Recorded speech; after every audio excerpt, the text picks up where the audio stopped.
Hi, my name is Priya. My birthday is Hi, my name is Amelia. My birthday is in July. Okay. So that was a bingo, but I want you guys to know I would think ask when's their birthday and you're converse enough to do that. Does that make sense? Yeah, so we friend each other. Okay, so I don't know, do people drive here? No, okay, okay, find somebody that has never flown on a plane before. Like who's never flown on a plane? If you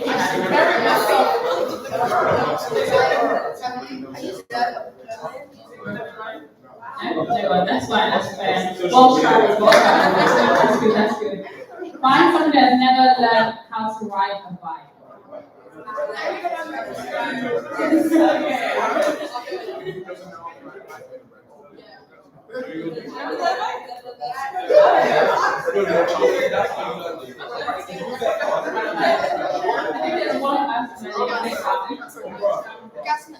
Leon, would you like to introduce the person you find? Who comes to the front?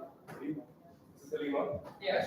Yeah, like I'm trying to I give it a phenomenal advice. The way that you learn to ride a bike is like going down a hill. So quickly you can't. That's what I thought once you got to ride bikes. Okay. Okay. So that is Leon's top tip: go down a hill and try not to die. Okay, so find somebody that has performed in public.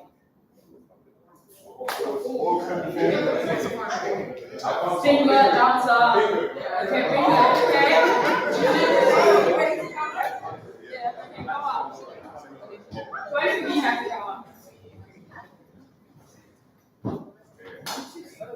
So we introduce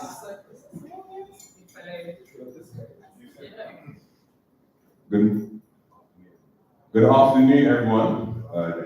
This is Ife Alabi, and he is the CEO and co-founder of an amazing company, not just company, but an organization, a network of brilliant black individuals.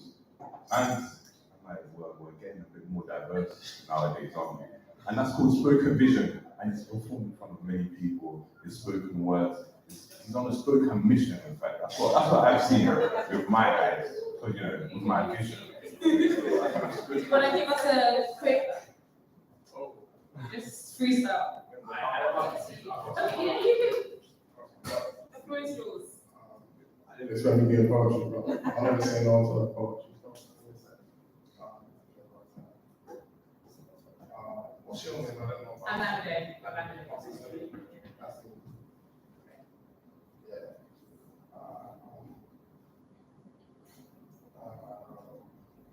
I'm gonna do the short one. I'll do one more. It's called Ignorance is Bliss. I was just kind of Have you ever wondered how to achieve the fine line between a lie and the truth? Ever since I was a youth, I was always told that the truth would set you free, and that the lies would make you bleed. But what they don't tell you is that the gain of truth is also the end of freedom. They portray the truth as so appealing. The golden chest in our quest of healing or answers the half of our demons. I see the truth as a replacement of masters. At first, we're shackled to the force of unknown. Maybe she'll feel the same type of way, in which tickles an insatiable desire. We put the questions to reveal the truth in all of its attacks. Damn, I should have retired the truth, because now I'm out here crying. Ignorance is bliss.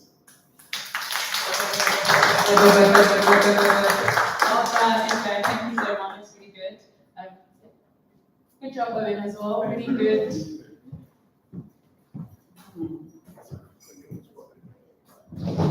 Find somebody that listens to podcasts and what is like okay, bingo, we got a bingo.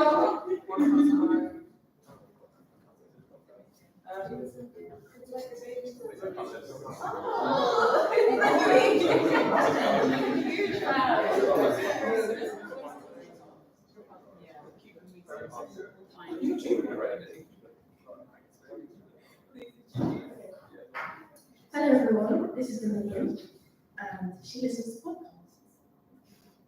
What type of podcast do you listen to? I listen to Christian podcasts. What's your favorite? And Stay Cancelled. Okay. Do you listen to podcasts? So I'm Emilia, hello everyone, and I listen to a range of podcasts, mainly psychology podcasts, because that's related to like my degree I'm going to be studying, and maybe just like general podcasts as well about like, current affairs and stuff like that.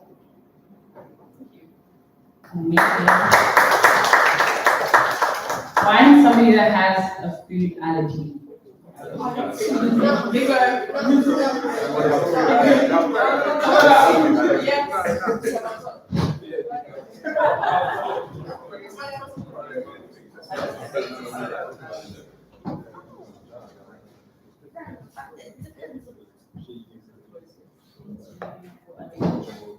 name is Alicia. I'm allergic to grapes, pineapples, cats, grass.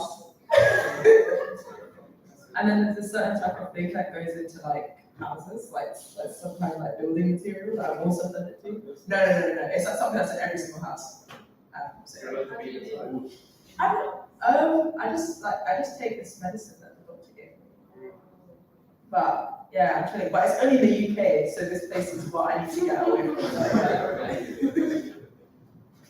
Hi everyone, I'm Leon. My allergy is cats, dogs, and peanuts. So, yeah, but it keeps you hungry. It's very humbling knowing that at any point, one snicker comes. Just because they grow in the ground. So they're ground. Yeah, I have no perception. Yeah, that's right. Yeah. It's not. Yeah. Can't have Chick-fil-A, Five Guys. What? Oh, I say it again, I'll say it. Thank you, Leon and Alicia. So I think the ice has been broken well enough now. And you can take a seat.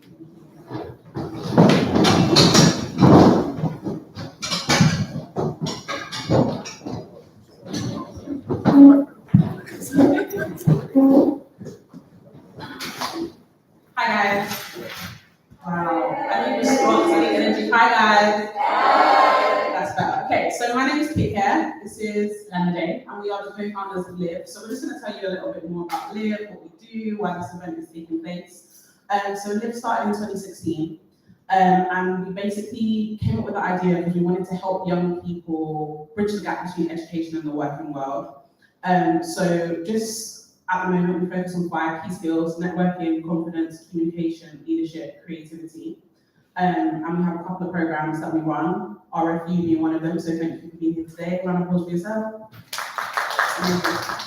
So the point of today's event is, so I'm the first of my siblings to go to uni, so I didn't really know what to expect when I went to uni.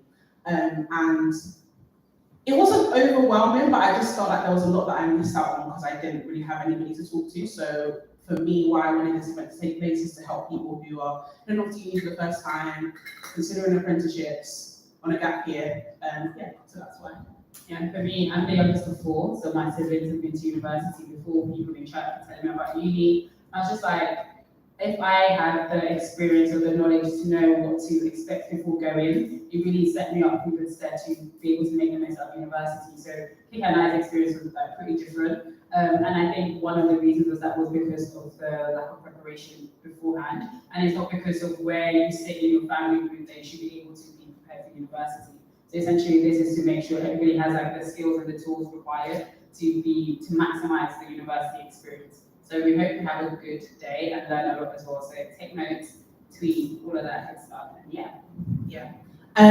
For those who showed up a little bit later, we have a pre-university survey. So if you could fill it out, it's in your inbox, that would be helpful. It just helps us make the event better for you guys. So if you haven't filled it out already, can you check your inbox and fill it out now? Yeah, and like housekeeping, toilets over there, the fire exits somewhere, and Case will be able to tell us where we need to go if needed. And for those, so is there anyone in year 13 now that will be going to uni next year? Yes. Cool. So there's there'll be 2 sessions. So one will be with Ariola and Lavinia, who will be telling you about how to prepare for university, and then the other will be here, which will be telling you what to expect from university.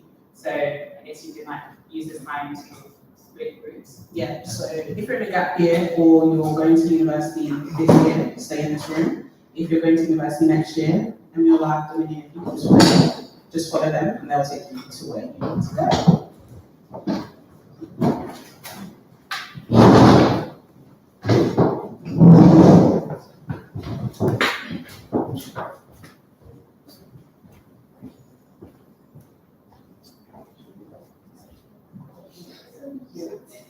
Okay, so we're going to make a start on this side, and Ande is just grabbing it. So let me just set up this.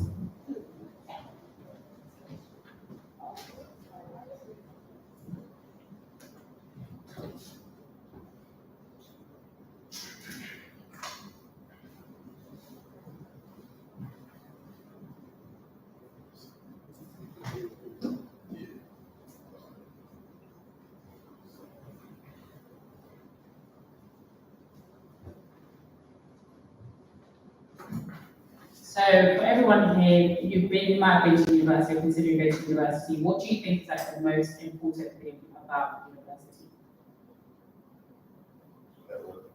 Okay, why? I feel that very much discussed before in this session actually. I feel that we as like a Caribbean community, we have to stick to ourselves. And it's a very, white country, continent, like world. So it's important to try and explore and get to know other people, join society. Just understand how to, different perspectives of life. So it's not like networking, it's just immersing yourself in different environments and really expanding experience of life. No, that's a very good point. So I went to Essex for my undergrad and I just finished my master's at Oxford. And to me, you're very different. Like in Oxford, you're meeting a lot of international people and you really have to put yourself in like their shoes and really understand like their own opinions, even if you might not agree with it, and be willing to immerse yourself within their own cultural differences. And it truly expands your mind. So I definitely agree. Anyone else? What would you say the most important thing about university is? I see. Applying for opportunity, the external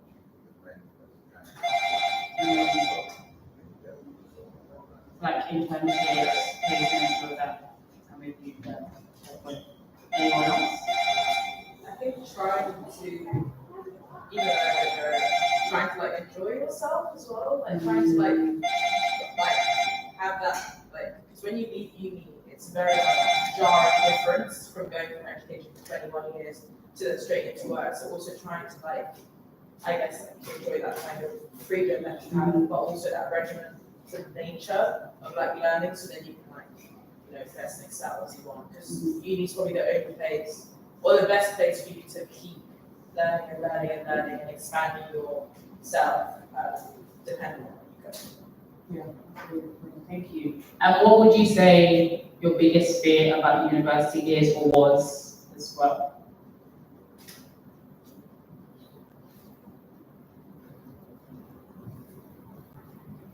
Friends, probably.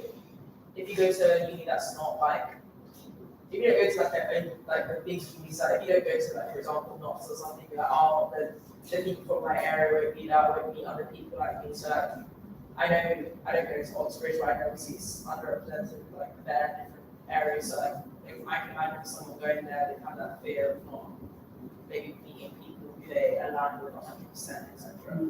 You have that way. Yeah, I'm going to put you on the spot there, but what was your experience? Was that like a possible fear or? As in like making friends? I'd say it became more of a fear when I got to Oxford rather than on the way there. So beforehand I hadn't really thought about what the environment would be like. But when I got there, you realise how white England actually is and how white it is around. I walk around this is wow. So when I met a bunch of people from different backgrounds, at that point it's a huge culture shock actually. And so at that point I was like, am I going to be able to find friends and people who I can relate with? But then they have such different reference points in their lives. Over time, once you get over it, you meet people who are like you, but it is like what you're saying. You have to really put yourself there and take the onus to take the sort of agency to go out there and meet people all the time. Absolutely. Thank you. So I think we can like begin in terms of what Andre initially started speaking about in terms of like networking, because uni is requires a lot of that. Cool. So somebody rightly pointed out that networking is something that's really important when you first go to university, and I completely agree. And I think the first thing that I would say about that is that you have to be willing to put yourself out there and just remember that everyone's in the same position. When I went to uni, I was like, I wouldn't say I was scared, but I thought about if I'm going to meet this type of people I click with, especially because from secondary school I had a really strong group of friends. So I was like, I'm not going to meet people who are on the same wavelength as me. And what I realized is that everybody's thinking that. Everybody's thinking, okay, well, I guess some people who end up going to school with their like secondary school friends feel differently, but a lot of people are in that same situation. And I feel like a big thing that I would say is that you can't be afraid of rejection. And I feel like, I don't know what the split is. I don't know if it's easier sometimes rejection for men than it is for women. But I feel like we're not used to the feeling of rejection, and sometimes when we get into a space where it's easy to be rejected, our response is to retreat, but that shouldn't be the response. Just push forward and you'll meet people who want to be friends, want to like have the same values as you. And just also not being stuck in your bubble. So Leon mentioned that he realized how white England was when he went to uni.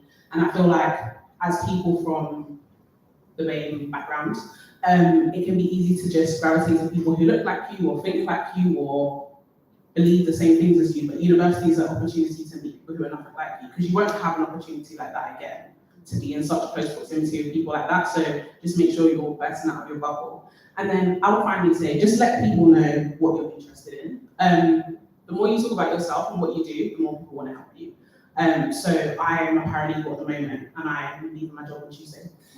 And I was speaking to my manager, and she basically was asking me about Liv, because she was like, "Oh, you've never spoken about this before, like, I didn't know about it." And it's like, among other things, that made me realize the importance of shouting about what you do, so that people can invest in it, build in it, help it.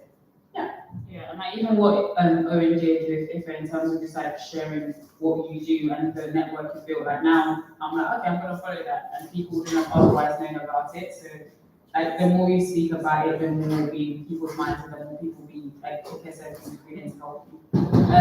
So I'm gonna speak about like building relationships with like your lecturers, your professors and stuff. So personally, I think I did this very well because I loved my uni lecturers and they loved me too, so it was quite helpful. And the way I managed to build solid relationships with them was by using the office hours. So every week they would see me there because I don't like being confused, and also I'm paying for this, so I'm going to utilize the resources available to me. So before writing an essay or before doing like an assignment, you're the people marking it. So what do you want from what you're asking me to do? Like what are you looking for? So I'm able to like plan it in that way. Sharing your essay plans before writing as well was one thing I really did that was very, very helpful. And also like relate to them on a human level. Like there's so many things that you could, it's just like making a new friend. Obviously they're a bit older, so you like tailor your communication skills. But like what are they interested in? Do they like football? Do they like, what are the hobbies type of thing? Because I don't know, when a lot of people see them as just like there to teach them, which they are, but they're able to help you further when you have a personal relationship with them. So like for me, one of my lecturers, like his wife recently had a baby, so it's just, oh, like, how's the baby doing? Just being a normal human being and asking them about their life really goes far. And like the more you reach out, the more they're willing to help you as well, because I personally, if I'm sitting at the back, I'm gonna fall asleep. So I was at the front speaking to them all the time and like answering questions. Initially, I was like, oh, are you that person that's just like always answering the question? But I learned that that's how I learn. So again, if I'm paying for this, why am I not going to be like, oh, Lamide, must you be the person to answer the question? Again, if that's how I'm going to make the most out of my university experience. So don't be like scared to be the person that puts up their hands. Don't be the scared to be the person that asks questions, because more time people wish they asked that question as well. Like they're confused as well, but you may be the only person that like brings it up. I know to that. A lot of the time at university, I feel like there's pressure from my peers to not interact, to not attend that seminar, to not attend that lecture. But I feel that once either deadline or exam season comes, you're actually struggling because there are questions which you wished you had asked over time. And yeah, just never fall, never fall into peer pressure when it comes to that. If you know what you want and you know that you're paying what 27K pounds more money for it, do the best you can, use every opportunity that you have. Yeah, definitely. So what I personally did was, I calculated how much each lecture costs, and I think it was £40 per hour. So I was like, bro, I can use the £40 for different things, so I'm gonna go to that lecture. And my attendance was actually really good. I think all for the 3 years was like 90 something, because I said, if I'm going out, I'm getting home at 3 a.m. and have a 9 a.m., you better attend at 9 a.m. because nobody sent you out at 3 a.m. So really making it a priority and making sure that like you show up, because like I said, like you're gonna struggle if you don't show up, and by the time you realize it, it's a bit too late. So utilize it when it's available. And one thing I did maybe like final year that I found really helpful was asking my lecturers, like ask them to introduce me to people in the field that may be helpful, because I needed a job and the job market was very hard then, and I'm sure it's like a bit harder now, but you have to be fine. So one thing I did was like, I'm interested in working in the government, who do you know there? And he tried to like get me like an internship with like Overseas Development Institute. And even just having that as a network was very helpful, because at the end of the day, your lecturers are like they're the top of their game. They're like world renowned in some cases, so they know people. So what you really need to do is be able to utilize them. And yeah, for me, building relationships with my lecturers helped me that when I was going to university last year and applying to do my masters, I was able to ask them for a reference, and they gave me a good reference because they knew me. But one of them said that over the 5 years of teaching, I was a top 3 student, and to me, that's something. So use the skills, use the tips, it works essentially. So continuing on from networking, I would say that LinkedIn is your best friend. Put your hand up if you have LinkedIn. Okay, that's a good majority. I love to see it. So most of you already know what LinkedIn is. It's just a way to stay connected and get connected with new people, new professionals, people who are in your field and people who are not. So I would just suggest using it shamelessly. I think people just get like in their head, especially just like when you use LinkedIn and you search people, it tells them that you search them, which is a really weird feature, but anyway. Like just add people that you meet and make new connections, because you never know where it's going to take you. Like I was saying before, in terms of shouting about what you do, when people see what you do on LinkedIn, that might make them want to reach out to you and like build that connection more. So I think the most important part about LinkedIn is just figuring out how it works for you. You get the people that post every day, which is a lot. You get the people who just post about their achievements, which is another way to use it. I think you just need to figure out, are you trying to develop a personal brand? Are you trying to connect with certain people? And then that will shape the way in which you use the platform.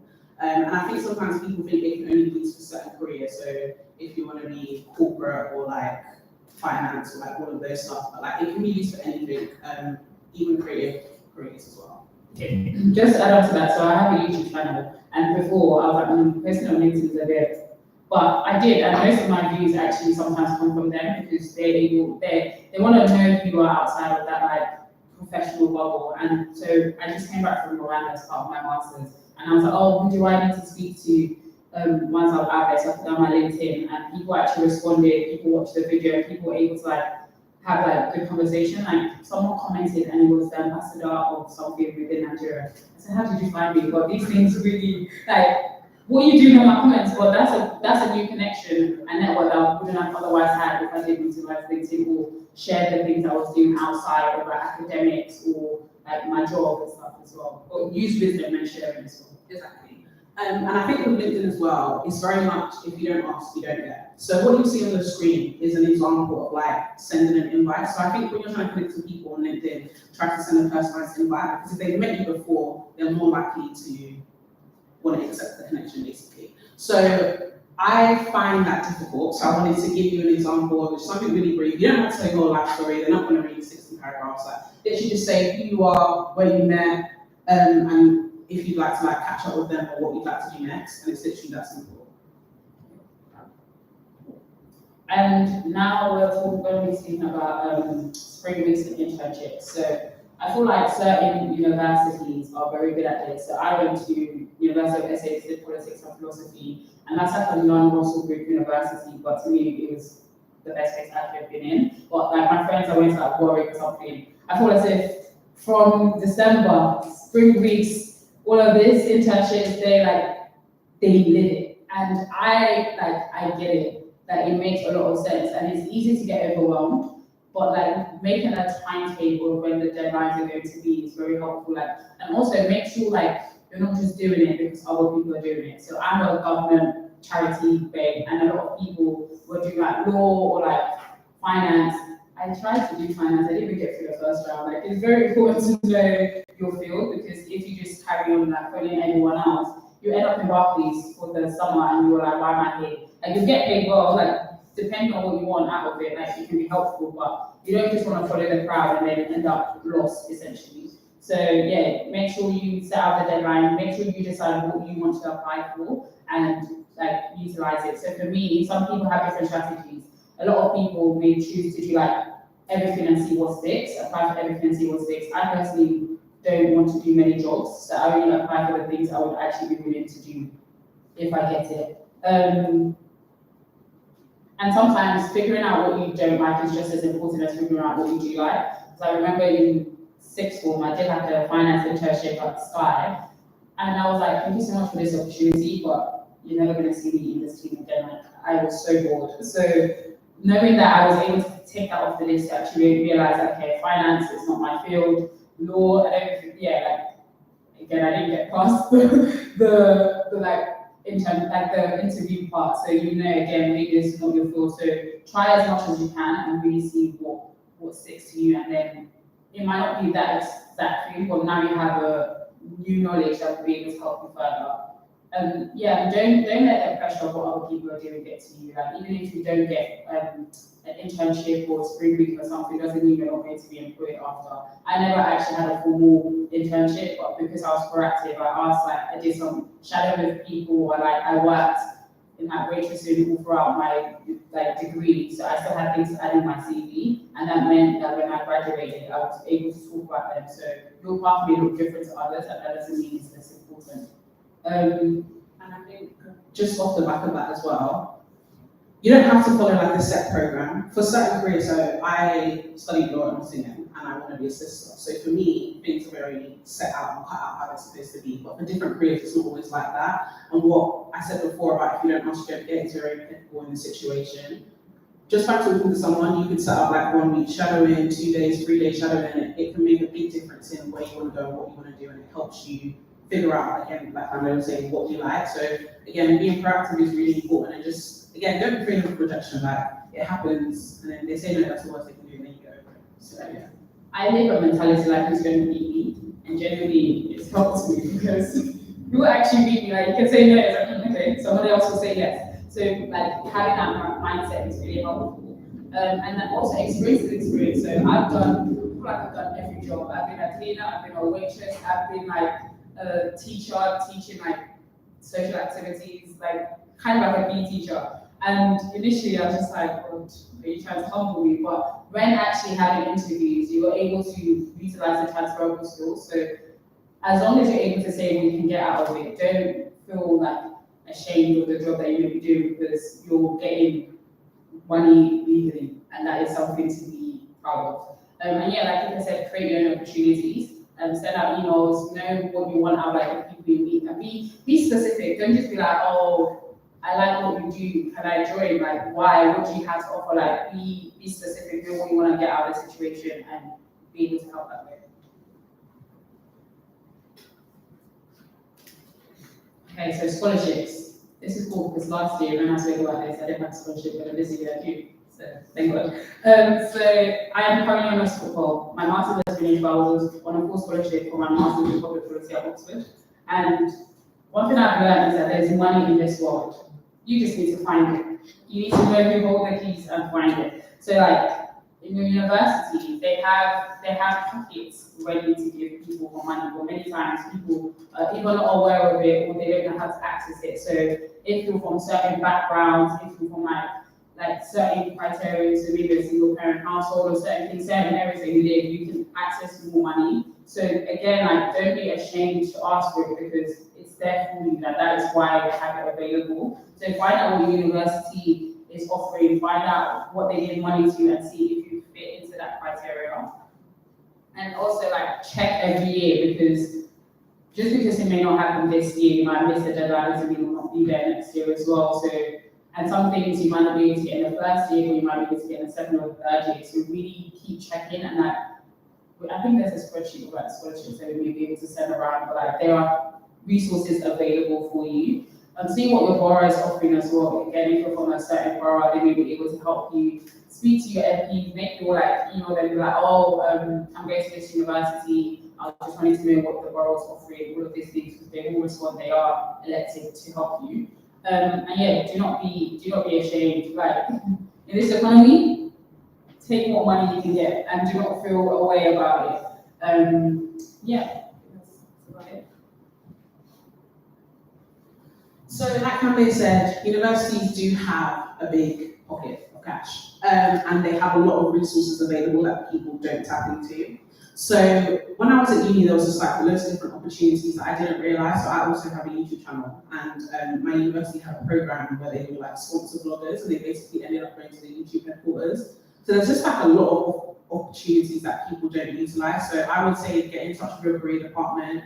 Ask them about things, what you can do, explain to them what you're interested in doing. There's a lot of opportunities. You can even travel abroad with it. So it's just about, again, asking for those opportunities and you'll find out about them. Also, in libraries, you often see a notice board that's full of paper. Make sure to check it because there's a lot of useless information, but there's also a lot of useful information and opportunities that you can find on it that you won't hear about unless you look at the notice board. And then also utilising mental health services. I won't go too much into it because I know David's going to cover it a little bit later. But there's a lot of services that are available for mental health. So I didn't realise that you could get free therapy until after I graduated, but it would have maybe been useful at the time, but I didn't know it was. So you don't have to struggle or suffer in silence. There's a lot of things that you can tap into to help you with that. And then there's also a lot of stuff that stops being free after you finish university. So I would just suggest making sure you use everything free that you can. So you can get your eyes checked, all this stuff becomes very expensive once you graduate. So just make sure you use that. And I think, firstly, does anyone have like any questions, any comments before we move to the last group? Amazing. So with university comes like clubs and societies and stuff, and I would say use that opportunity to try different things and to do things that you wouldn't usually do.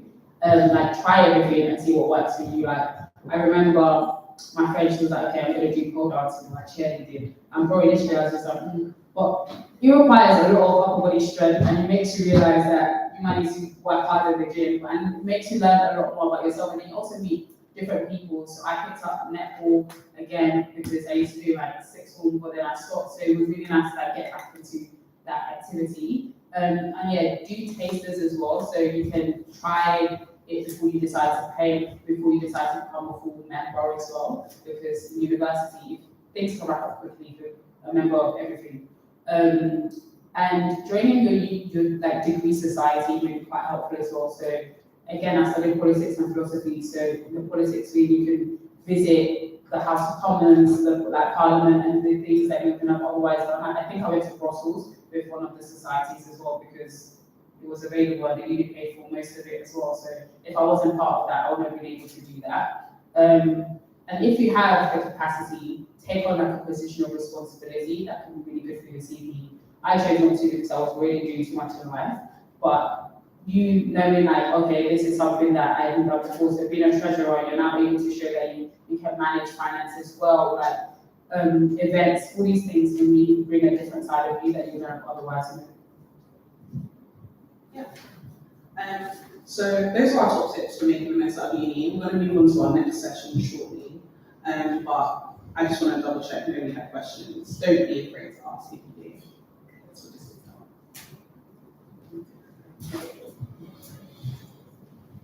Also, next we're gonna have the Black British Network, and we're just gonna get the people from downstairs as well.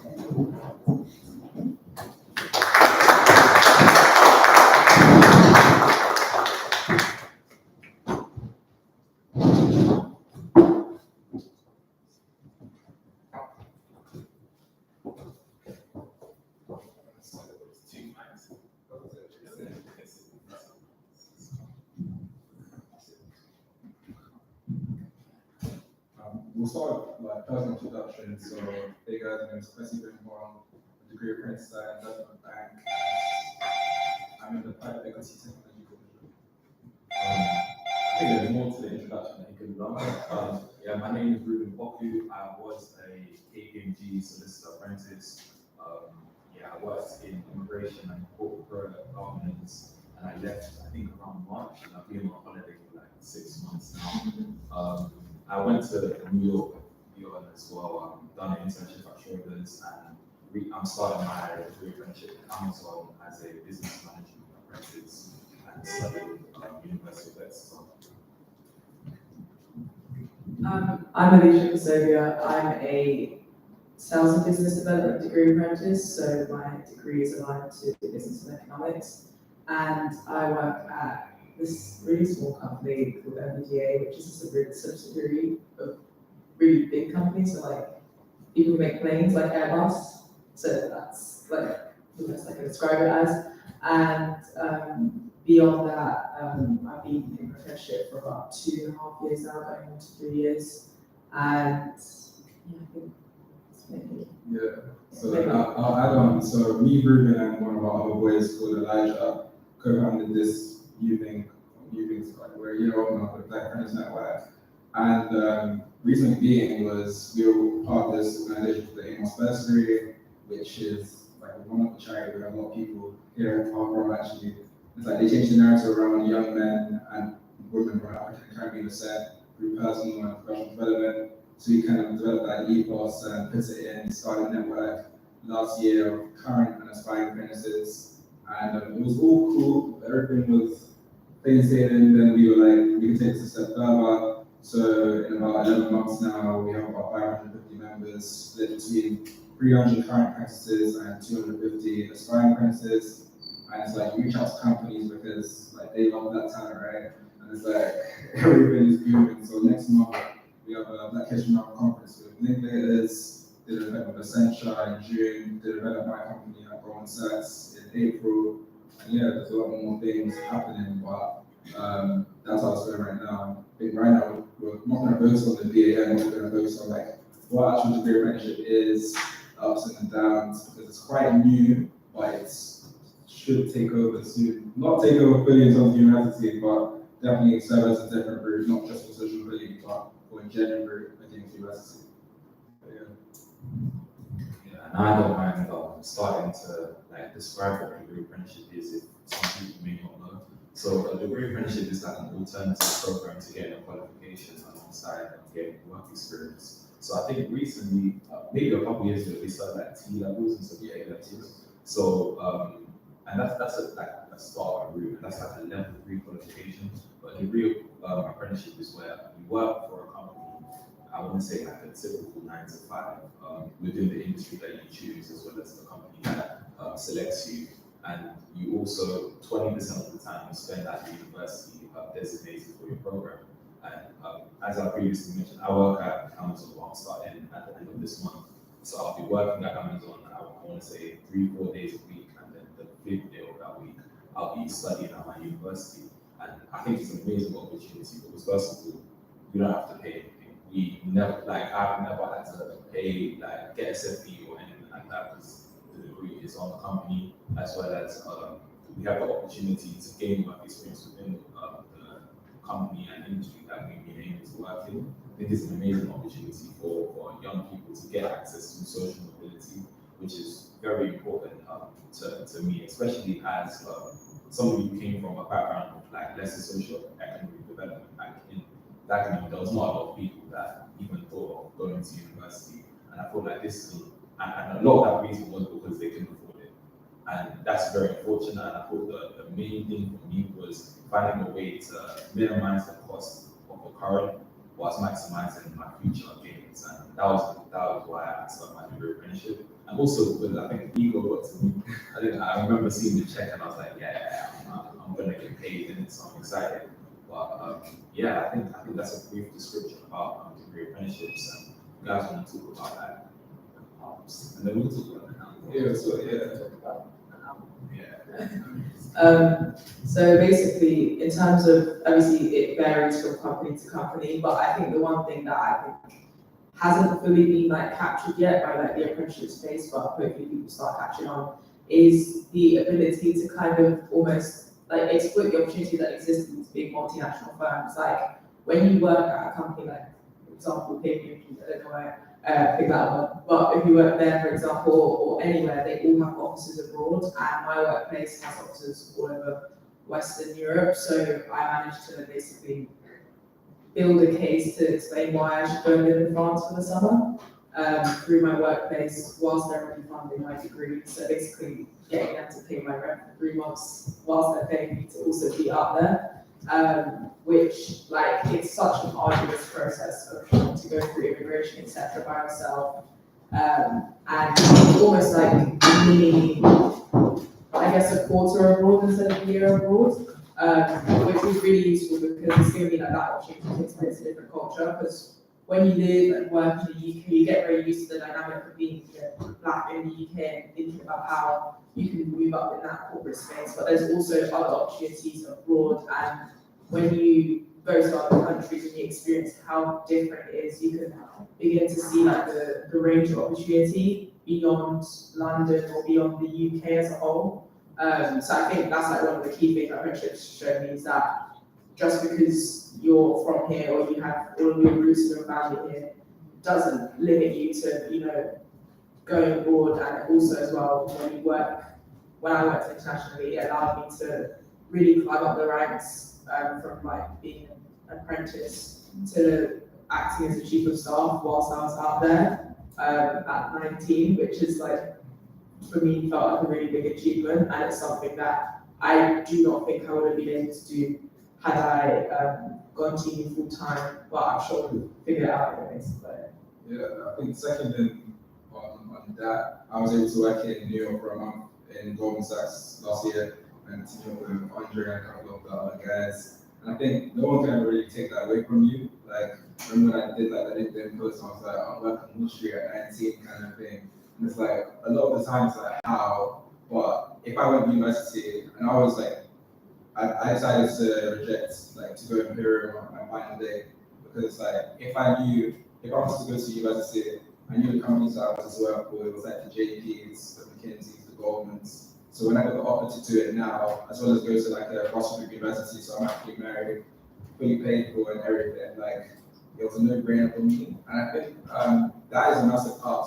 especially if I understand when you're like 18 or like 17, you don't know what job you probably want to get into from the jump. But because I think I knew, or I knew the industries that at least I wanted to get into, getting that head start, that's the only thing, one of the greatest things that degree apprenticeships can like fully get you. Like the responsibility of being a worker in some of these companies is crazy, and people don't really realize like you're actually 20 or now 20 years old, like working with a lot of these guys that I would probably be able to message on LinkedIn and probably get aired. It's like one of the like most greatest lessons that I'd say from me.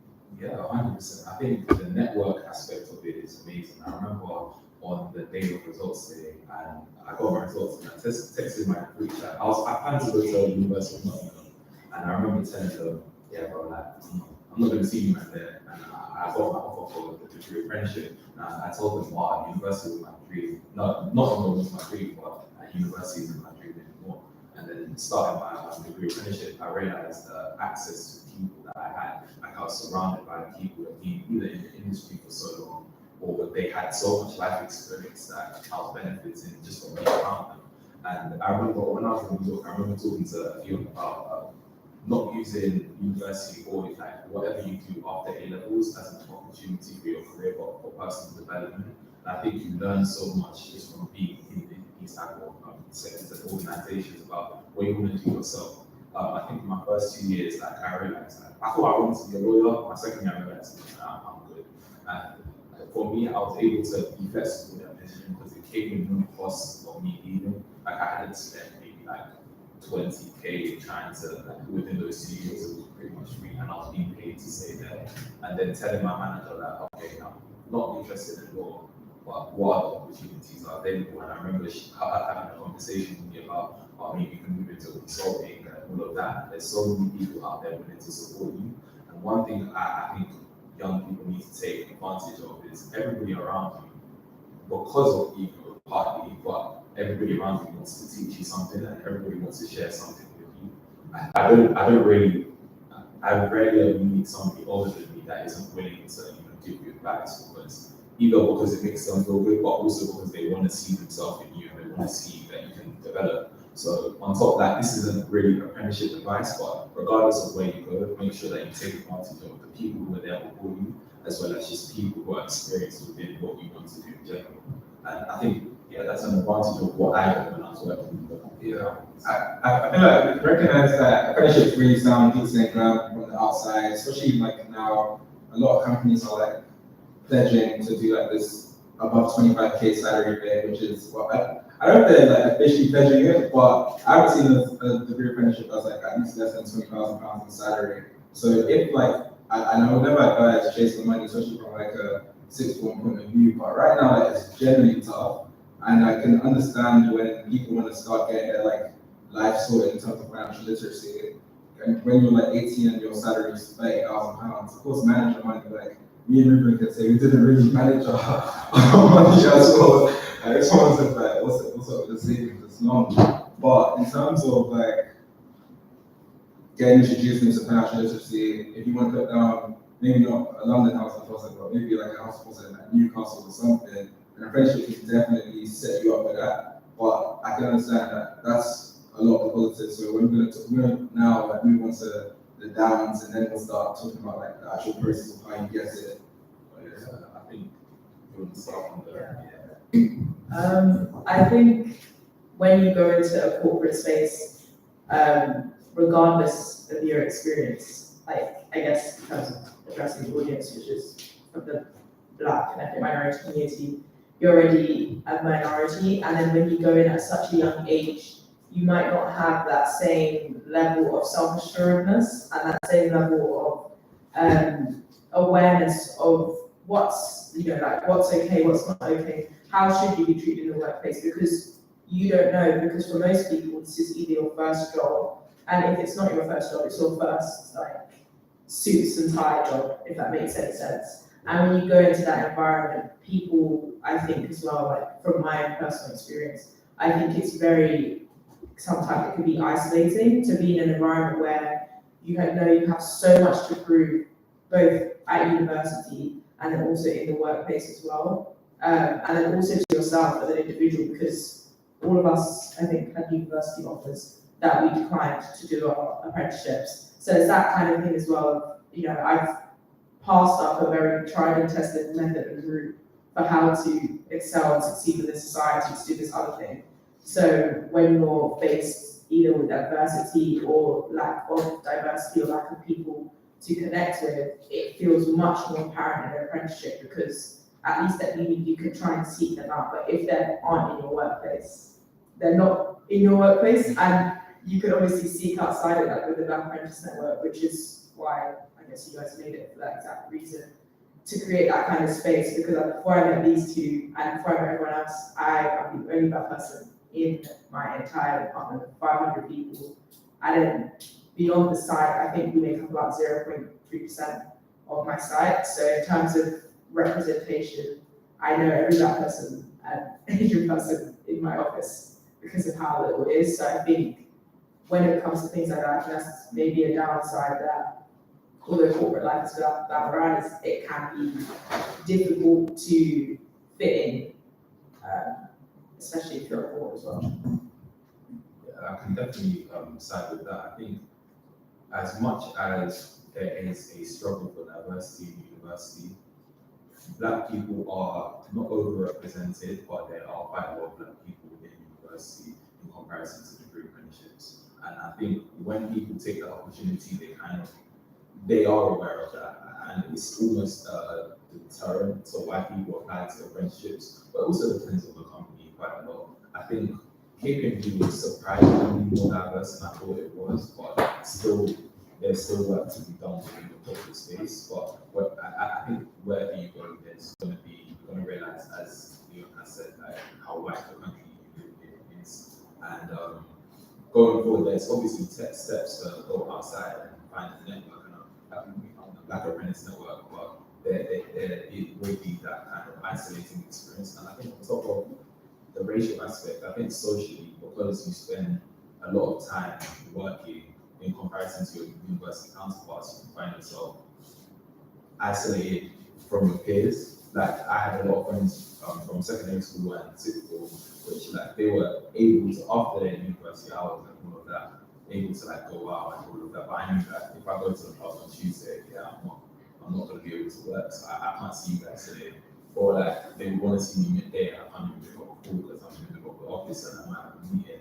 And I think that experience can be quite, it can feel like you lost your youth, and I think that's part of the reason why I left my company at the time, because I don't think I was ready to take that step as an apprentice. However, I think after that, I took those steps. And my advice for a lot of people is usually take a gap year. Like honestly, if you don't think you're ready, take a gap year. And I knew I wasn't ready, but I went anyway because of parents and all of that. But if you know you're ready to go somewhere and you want to do some self-discovery, the place will always be there for you. Like you genuinely did deserve to get into what you did.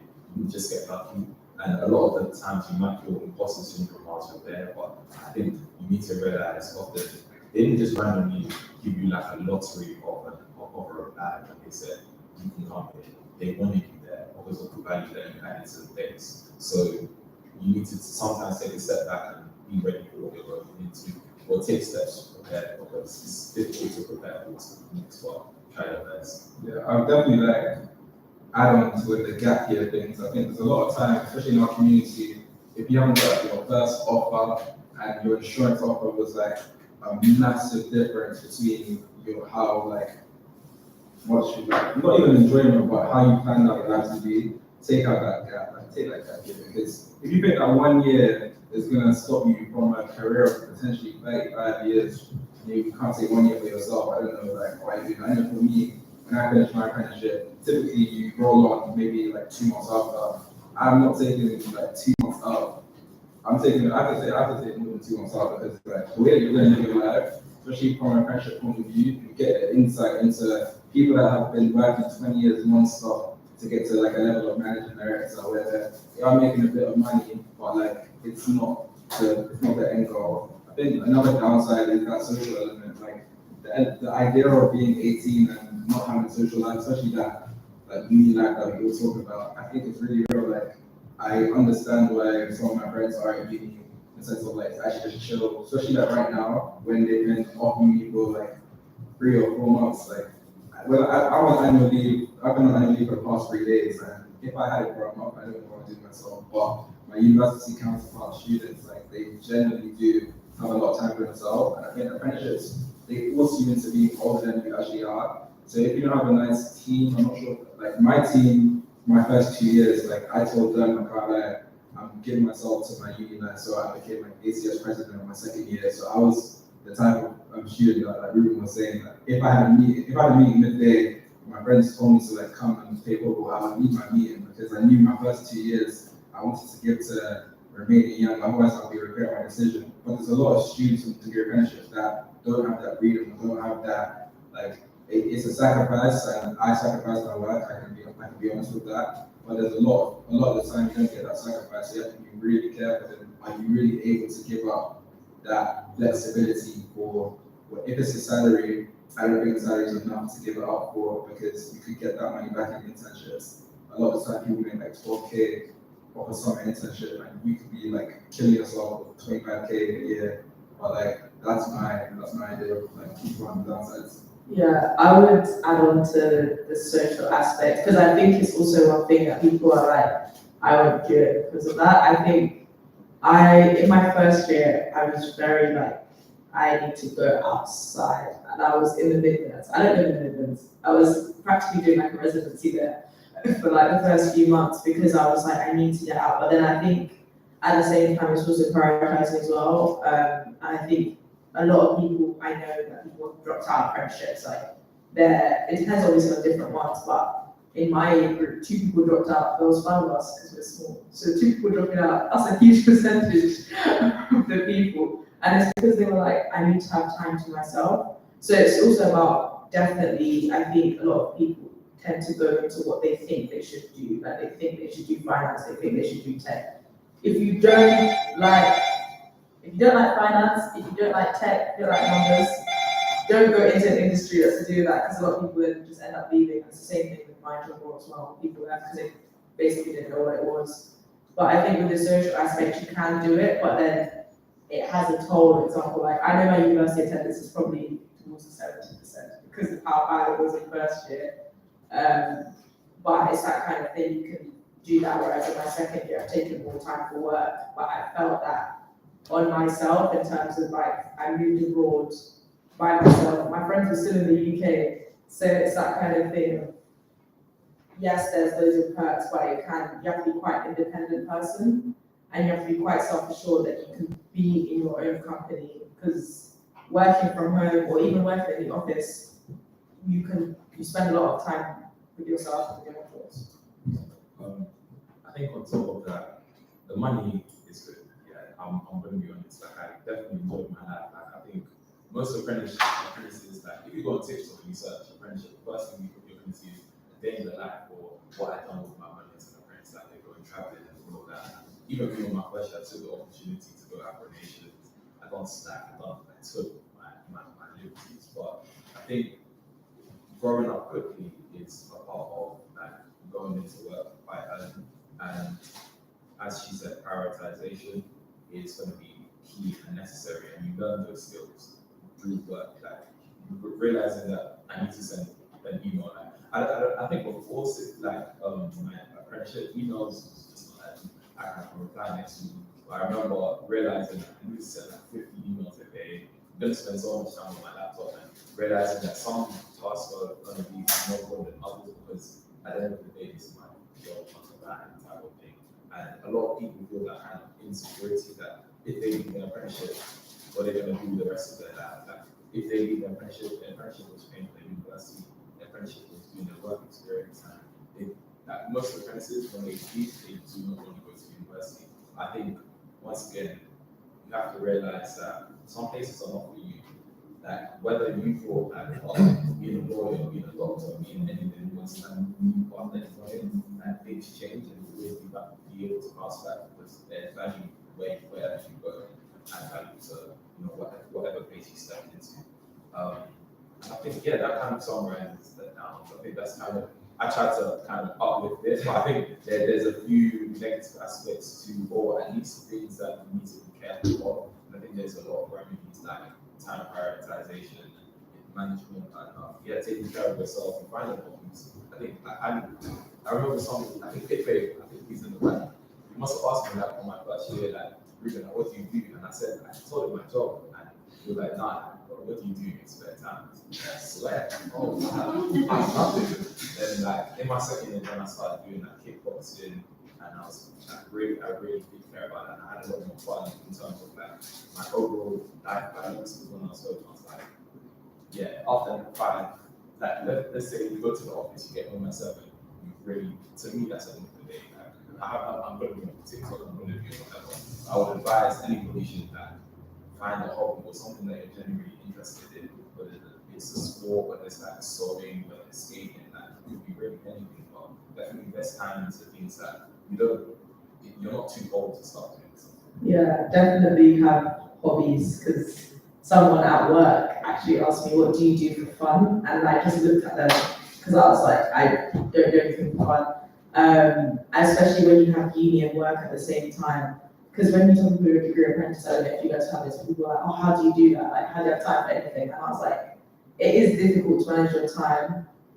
So like weekends are so valuable, because if you don't have hobbies and you're just doing work, get back at 6, 7, uni work from 7 until whatever, if you have a deadline or something like that, or if you have a big bunch of exams, especially when it aligns with crunch season for different industries, it can get crazy. So I think That's one thing. And I think finally, I'll just kind of run through. Yeah, I'll kind of run through like what applications and getting into an apprenticeship looks like.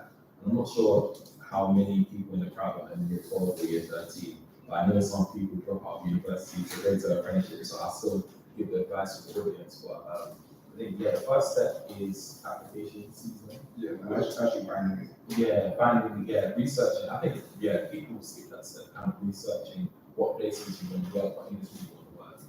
And obviously, you start with the industry. What company or what do you want your company to be doing in the world, and what do you want to participate, how do you want to participate in that? So, for example, a lot of people find themselves saying, I want to do finance, but your passion isn't particularly in finance. It might be, I know some people told me, oh, their passion is law, but they really know, they want to work in law, but their passion is football.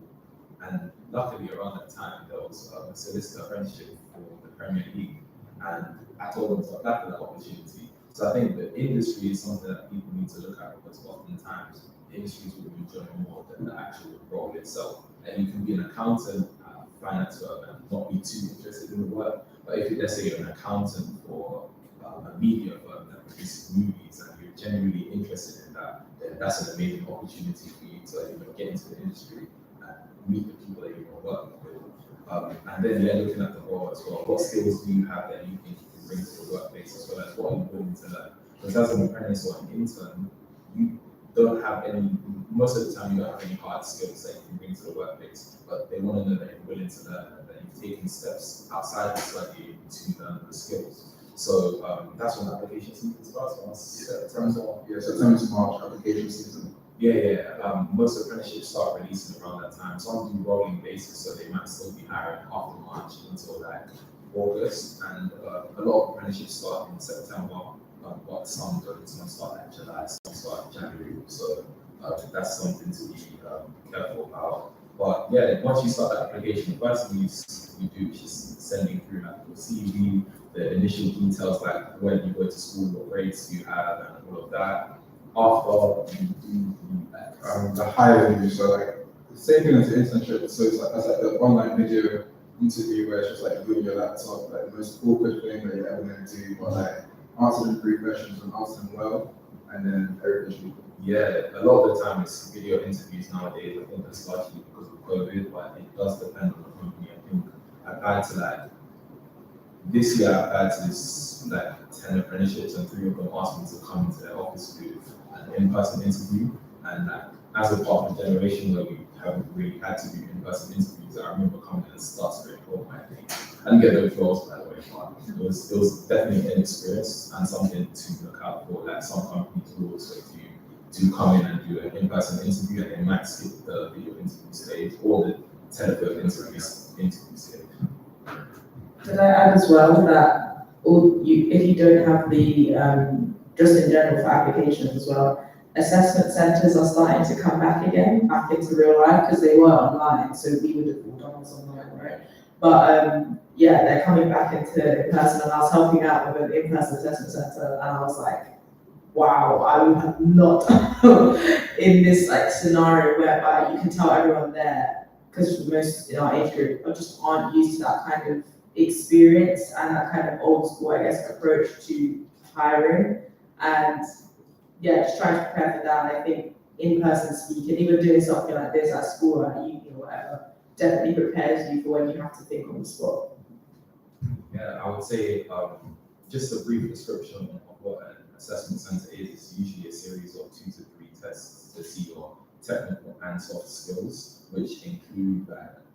Let's say you go for that tech role, they might ask you, I don't know what they do in tech, I can go tell you. They ask you to with tech. I mean, I've seen people some like Goldman is they make you do this like weird math equation. Same thing like hacker ranks. My one was this weird thing with like Weierstrass equation, where it's like a London train and you have to think of a way to sort out. It's the most like rubbish thing ever, but just get through it. I've got ones like numerical tests. Yeah, psychometric testing as well. I don't know if anybody done that at 11 plus, but it's like critical reasoning tests where they give you like shapes and you have to identify patterns. So that's some of the tests that some companies do. And then the final one is usually an in-person interview where they it's kind of like they might have like a panel, let's say us three, and then they expect you to work with a team of other applicants on a certain project that they provide you. My one was like, how would you, let's say the company that I'm aiming to work at providing me £1 million, how would I allocate it to increase the marketing for a certain product, and like working with the applicants to show that you have the technical skills that will be required of the role, as well as the team skills, because most of work is just being able to communicate and playing your role within the team. And one that cheat code I always do is timekeeping. Like I don't act like I take the role of just getting my phone out and saying, guys, you have like 10 minutes there, you have 5 minutes there.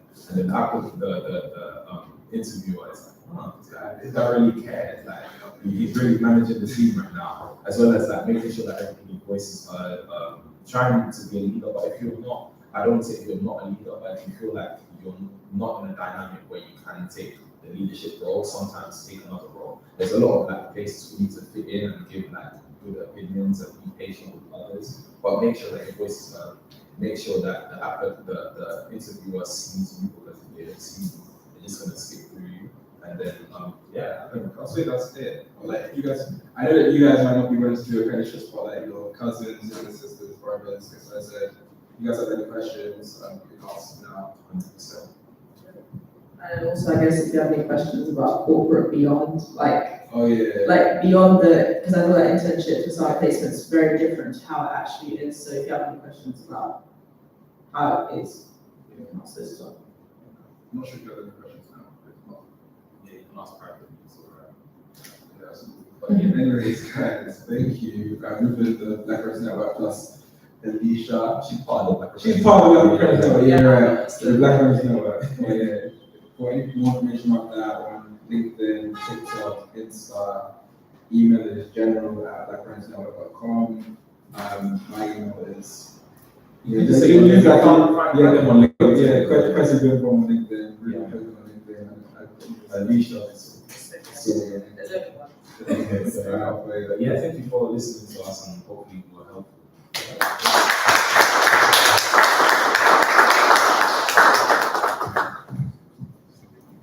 Thank you very much, the Black Apprentice Network. We're going to move into lunch now. So there's food behind you. I'm going to try to suggest a way we will be queue, but just like, yeah, help yourselves. And then we're going to start asking you.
Guys, maybe just start with like 1 or 2 slices and then eventually around.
Yeah, real life, man.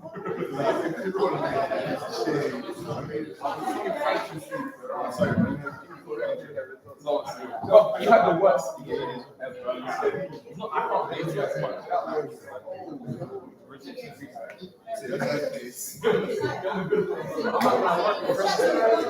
I don't want to be redirected. Yeah.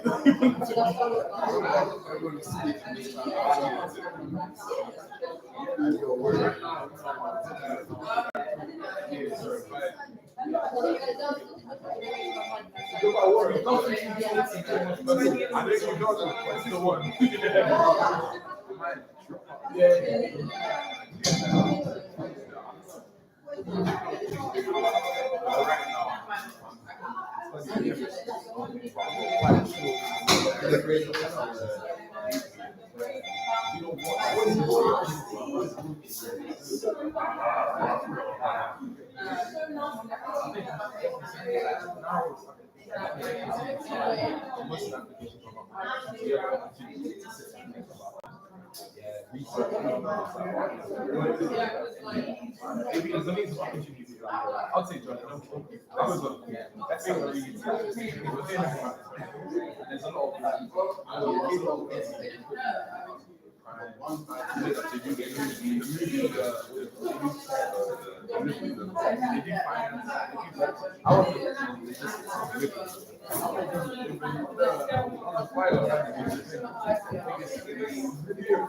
we're suffering.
I'm not bothering.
Hi.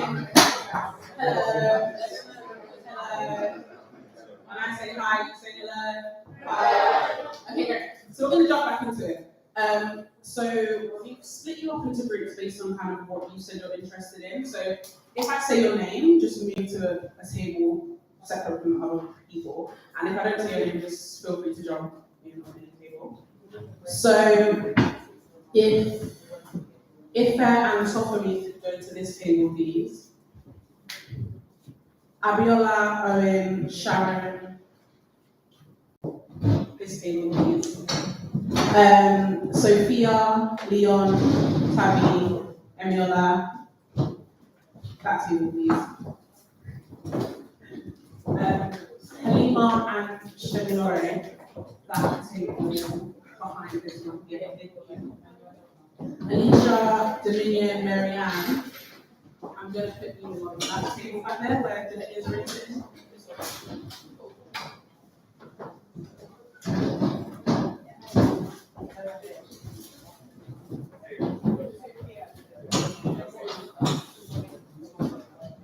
And if I haven't said your name, just feel free again to join in.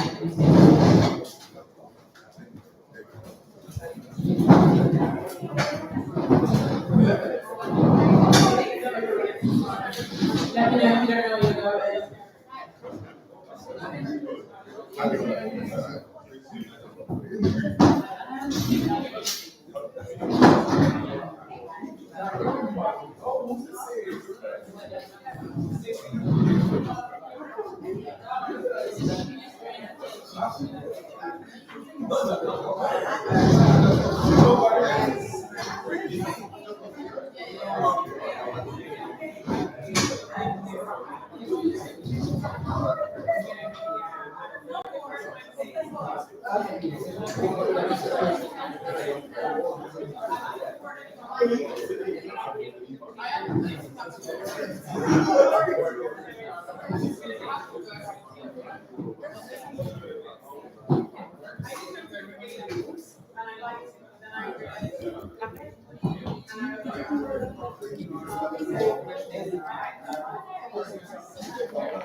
Hello.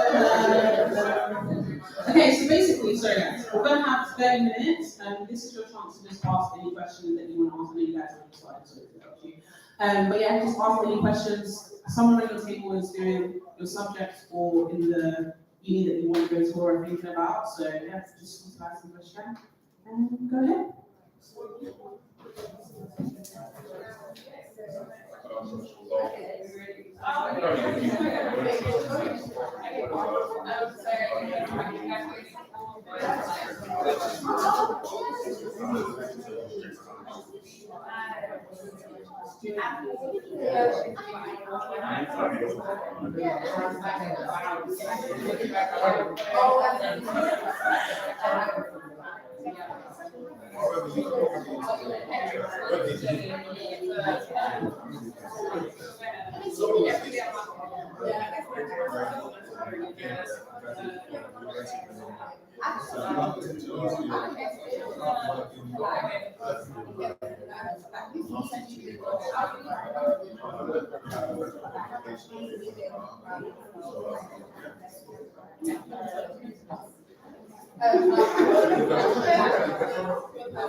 It's not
that expensive.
So it's gonna be like, I'll keep it short just there. You can stay on time. If you want to talk about it, I mean, that works.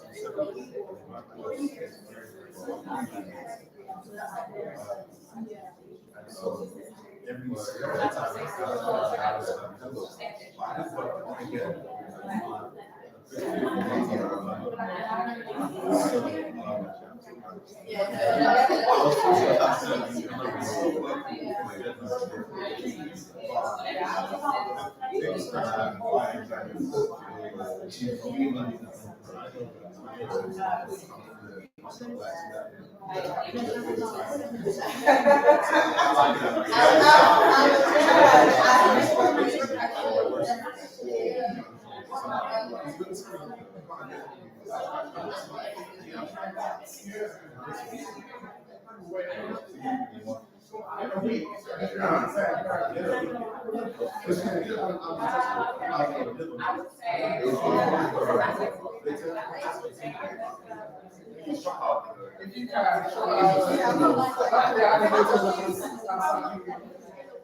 It's so like it's a January, February, it's raining.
Yes, sir.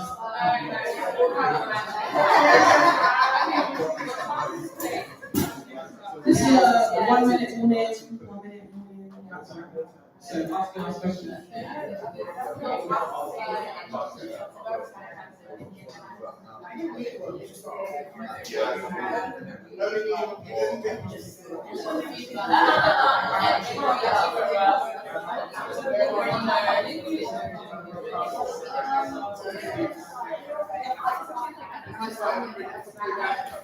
If you wanted to move, what do you want me to move to? I can do it here.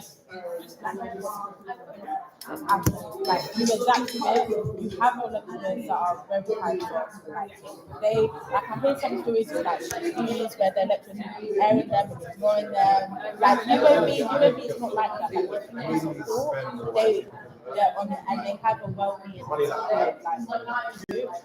you're gonna get emails like LES, you're gonna get emails. So any issues that you have, like they're very big on helping you. So if you need adjustments, if you need extra support from lecturers, there's this guy called this is what's happening, but there's this guy called came in and he basically noticed that there was a gap in everything we go to office and we would ask him anything. He would look at our work, students pointed to him, and see exactly doing that. But there are other there are other people that are genuinely there to see that's one thing you are in they don't we have a Starbucks on our campus, we have Subway, our campus is the best that I've seen. I'm so sorry. Oh, I don't know what yeah, that's why I look at first year. Yeah. And for your second year, that's for studio. That's what if you want a studio, QED, I live there.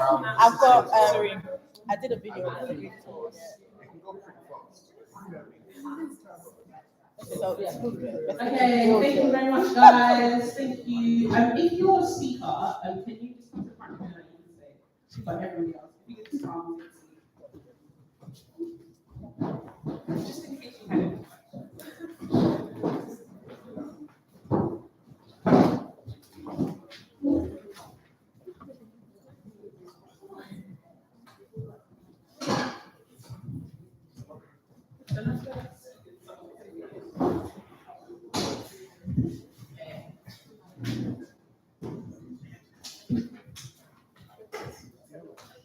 Okay, how are we doing? Again, guys, response to me. So we're going to move into the panel section of the afternoon. We have a couple of questions that we'd like caught on before, but this is for you guys just to ask anything because there's a wealth of resource here. A lot of people know a lot of different things, so just feel free to raise your hand and I'll ask your question. But if we just start, there's 2 mics, so we're just going to pass along. I think it's behind you. So just pass along. But we're going to start with if you could just introduce yourself, your university, your degree, and your year. If everyone can do this stuff.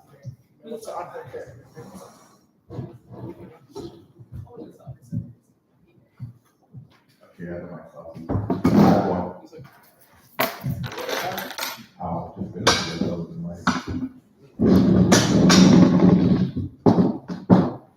No, it's all right. Hi, everyone. Hi, my name is Shemilori.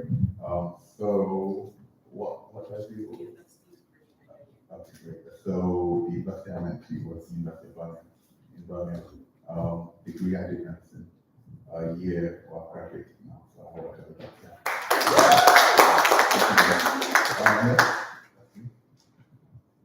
Hey, my name is Tiffany.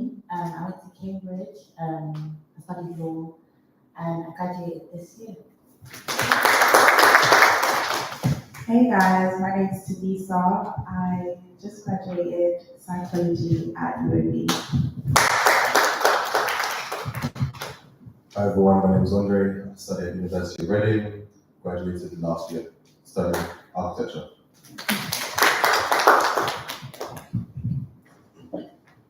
My name is Abiola. I study manufacturing and mechanical engineering. I haven't graduated, I'm going to my second year. And I study at the University of Warwick.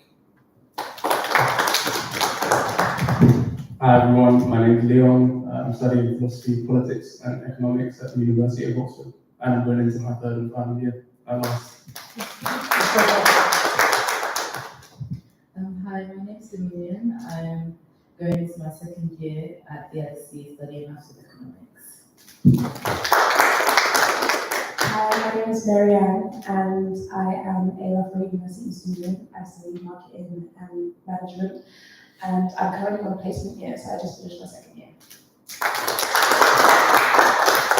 So as you can see, a lot of people from a lot of different unis. So there's a couple of questions, so if like 2 or 3 of you can answer, that'd be good. So just start by telling us, did you or do you feel supported at uni, and who do you think supports you best, just to give people an idea of like where they can find that support. Since I have the mic in my phone, in my hand, sorry. I feel like I chose Loughborough University because it was a top 10 university, and they're known for giving us support and those extra resources and having the facilities there. The career advisors are amazing. You can drop in anytime and talk to them. And I find most of my support from my friends and family, really. When I'm having a breakdown over an assignment, I'll call my cousin or my sister, and I'll be like, oh my gosh. But yeah, definitely friends and family, huge support system there.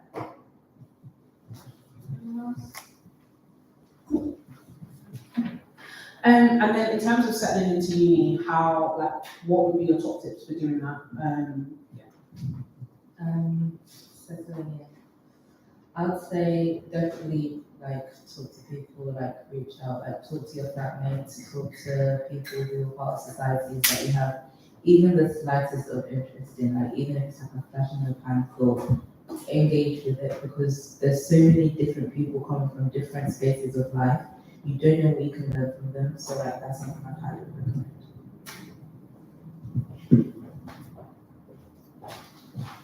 I would say like decorating your room to make it feel like home because that's the place where you wake up, you go to bed, you study, attend meetings maybe if it's online, shower, everything. Like it's meant to be like your safe space. So I would say like making your room feel as homey as you can. Excuse me, sorry. So like I decorated my room to just make it feel homely, added plants, just, you know, to express myself, to make it feel, you know, because I was in a whole new area as well. So I moved from London to Birmingham, so that was already like a bit of a, you know, a new situation. So it really helped my transition at university.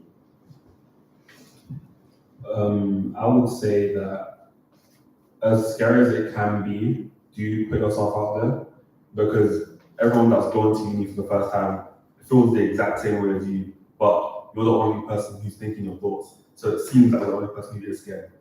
I'd say put yourself out there, try to always meet new people.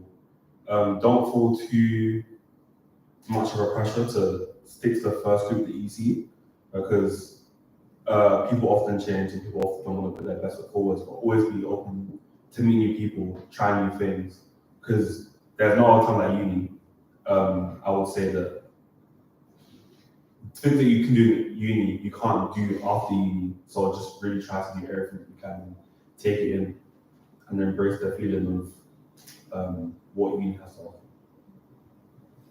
Yeah, I know we're supposed to say what you should do. I'm going to try and say what you shouldn't do.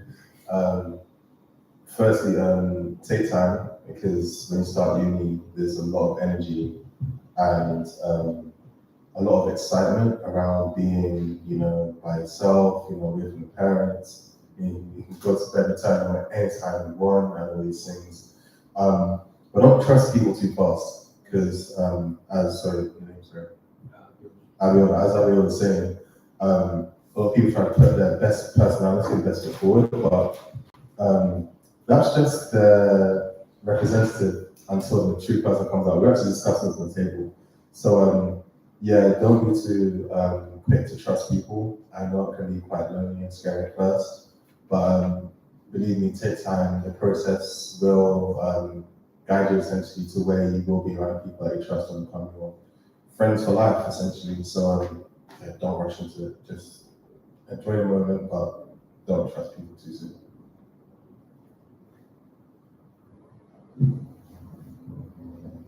Thank you very much. That was helpful. We're going to move into like money and budgeting. So I guess what do I do if my student finance doesn't cover like my lifestyle, my living costs? Like, what would be your advice for that?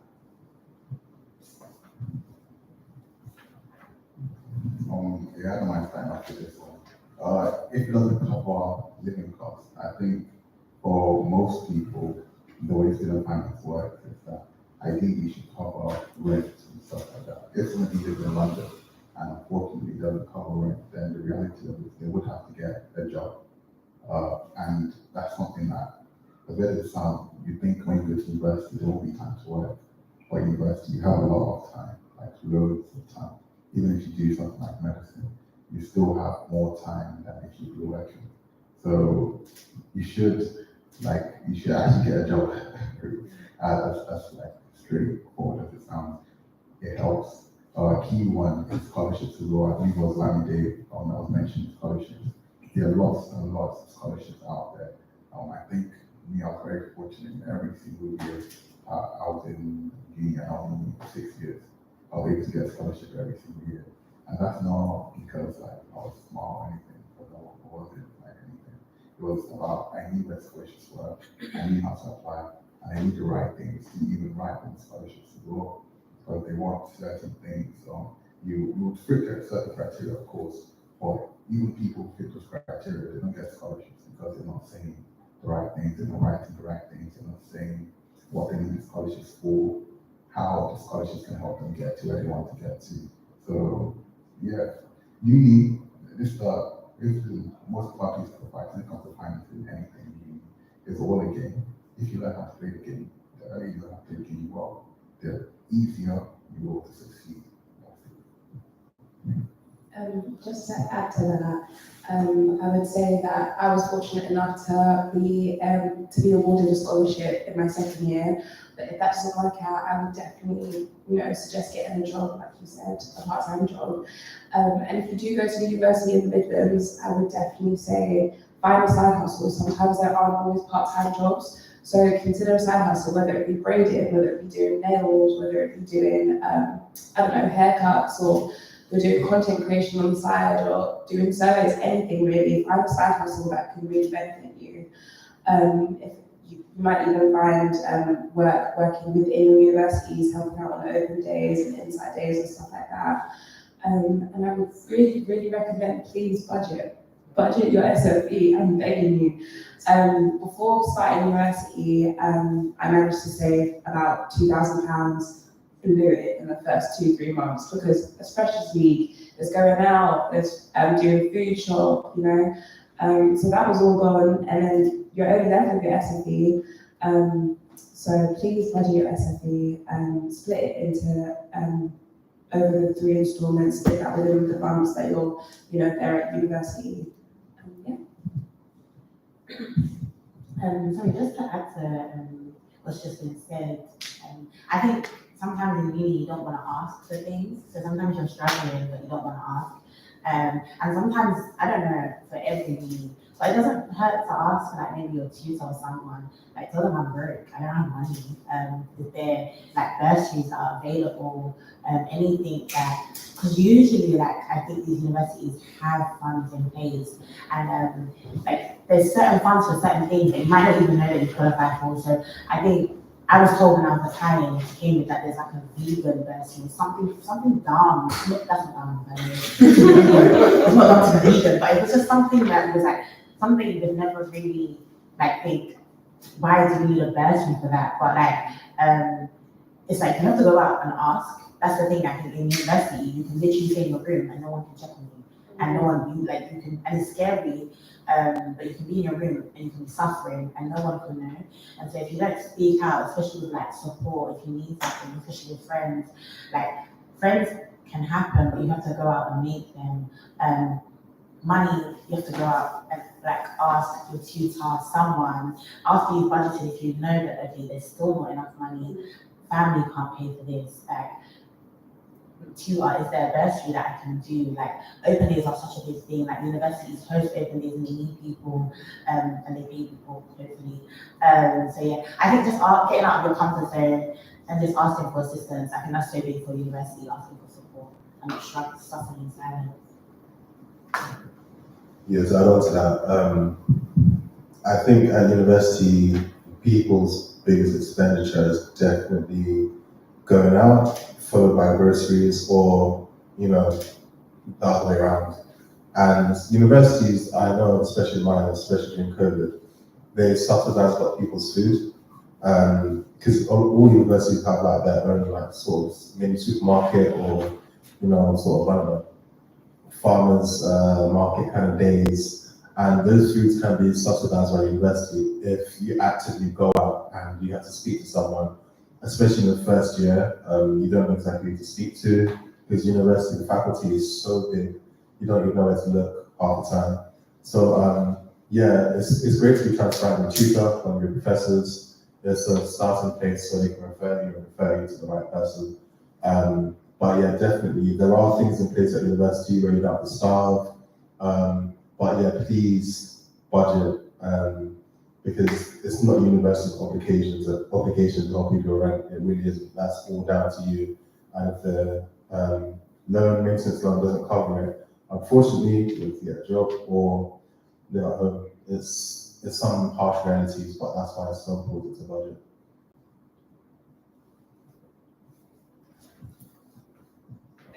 I'm just conscious of time, so I just want to see if anybody has any questions that they want to ask. Feel free. No. Okay, I have a question for Abiola. Okay. I'm going to work in TV, so I'm kind of just asking, what's the man?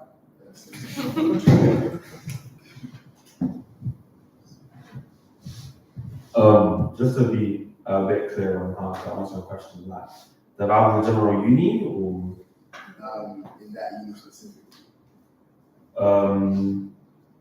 I would say that it's a pretty good place to be.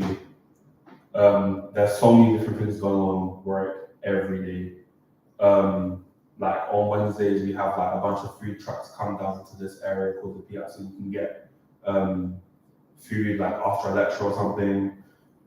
We have, depending on what you're into, there's so many different things. Like if you're out, if you want to get into the party and stuff, there's stuff like that. If you have things like hobbies like creative writing, sewing, we have things like that.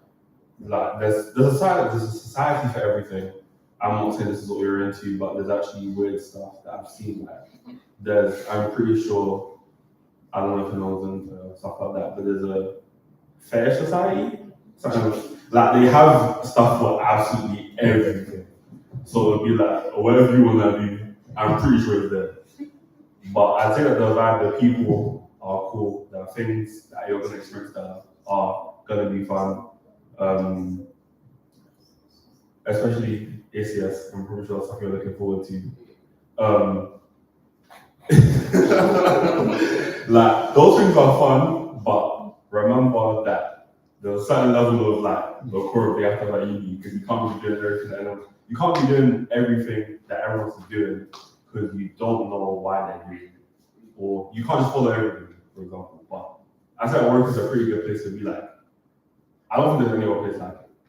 So thank you for that. Anyone else questions? This is quite a broad question, but I wanted to ask, is there any advice for personal development beyond academics at university? One thing I would recommend is sign up for organizations like Rare Recruitment, Bright Network, 10,000 Black Interns, like all of these things, because your school isn't going to help you with pushing your career forward. That's for you to take the action to make steps to put yourself forward to do that. So sign up for all of these things because they do like exclusive events, conferences with loads of employers that you could be interested in. They give you CV help so that your CV's top shape for spring weeks, internships, all of that stuff. So just sign up for all of these organizations. And one thing I would recommend is getting a mentor to help you with like everything that answer all of the questions, whether it be academically, personal life, career-wise, just getting someone older than you with more experience to be able to guide you onto the right path. And to add on to that as well, I would say in terms of our personal development, it sounds really straightforward, but think about what it is that you like to do, right? And so how you come about understanding what you like to do is mostly a function of like how many different things you try. So, like put yourself out there, try a lot of different things, and you'll find out what you like. But when you find out that you like something, don't be afraid to do it. Don't keep certain things in your head. It's not, and especially like in our community, it's very, very common, right? For example, Black mixed black people to gatekeep things from ourselves and say, now we can't go out in nature and that's white people stuff, and we can't play goal for like everything is your right, like this world is your right as much as it is anyone else's. So feel it's, and this is something that white people really, I've learned about that white rich people have, is entitlement. And we think that entitlement is a bad word in our community because we say, oh yeah, like it's bad, like it's not, it can be bad, but entitlement means understanding that you deserve something. That's what entitlement is. And so understand you're entitled to enjoy the world as much as anyone else is, if you know what I mean? And so the point of personal development is building that human and social capital. So putting yourself out there. What do you like? Go to certain like museums and exhibitions that you might care about. Pick up a sport or something, meet new people. And also be very, I think personal development is very like contingent on who you hang around with. When I first got to uni, I like essentially just locked in with my flat group. And then it hit a period where like it got partway through and I realized that they weren't really my people. And so to that effect, then that was hindering my personal development. So I had to sort of separate that myself from them, and there was like a lonely period. But then I just took the onus to be like to find people who I thought were genuinely like interested and cool, and say like, hey, like, I really like you, can we hang out? and now I have like a full like friendship group or multiple friendship groups of people that I really like and get along with and respect, and that helps my personal development because they put me onto things, because they push me further, because they made me feel like home at university. And so definitely be like very conscious of the sort of people that you hang around with, and so, like so that happens partly as a function of like understanding, like taking time and stuff like that. But yeah, that's it. Those are my inputs.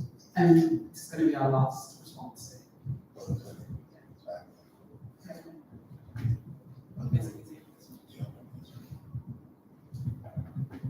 Just to add on to Leo's point, I'm not sure if, well, hopefully not now, but I'm not sure if anyone's actually asked you, what do you do for fun?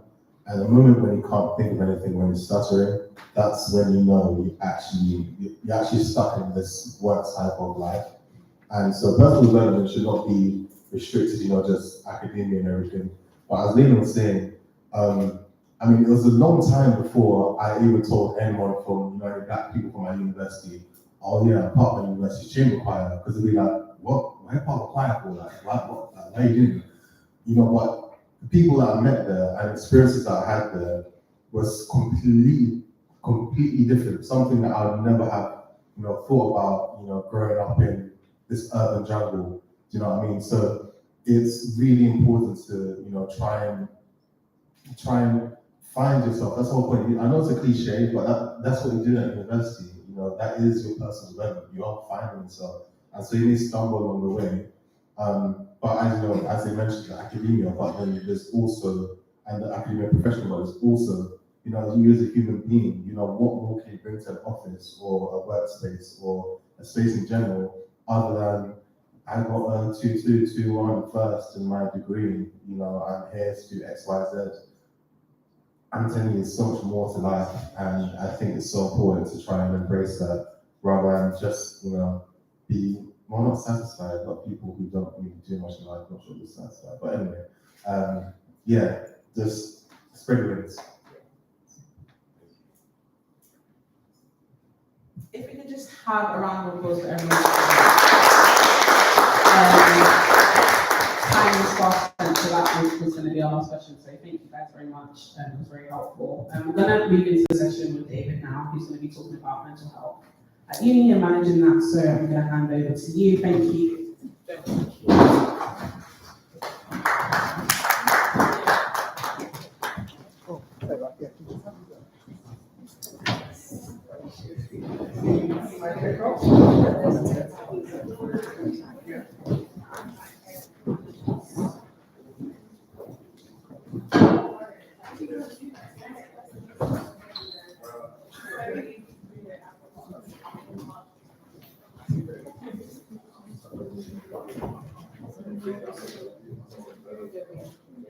Great, so now we're going to just come around with some worksheets, which you won't need for today's talk, but for you to take with you after.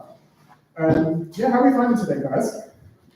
Good, yeah, I think it's been really helpful just to hear different people's experiences, where they are in their university journey, even after university as well. So yeah, I've just come to share my little piece from, kind of my experience so far working in mental health. So we're going to talk about staying well, keeping well at university. What does that mean? What does that look like? How can we manage our emotional well-being in higher education? Cool. So the agenda is as follows. I'm going to introduce myself, so you know who I am, what I do. The context of mental health and well-being in university, just briefly, given the time constraints. And then we're going to touch on some common mental health problems faced at university and their impacts. And then I think the next part is, keeping well, so better ways of coping and seeking support. And of course, then we'll end with the Q&A if you've got any questions. I'll do my best to answer them. Cool. So, introduction about me. Yes, amazing. So, I am a mental health practitioner, a children and young people's mental health practitioner in the NHS. I've been working as a practitioner just about a year, 9 months. So still new to the game, but still somewhat established. My journey to get to there briefly, so I studied psychology at university. I studied at Brunel University. Anyone knows where Brunel is? Someone knows what Brunel is? Yeah, cool. The best, remember the legends that you don't know. I studied there 4 years, started 2016.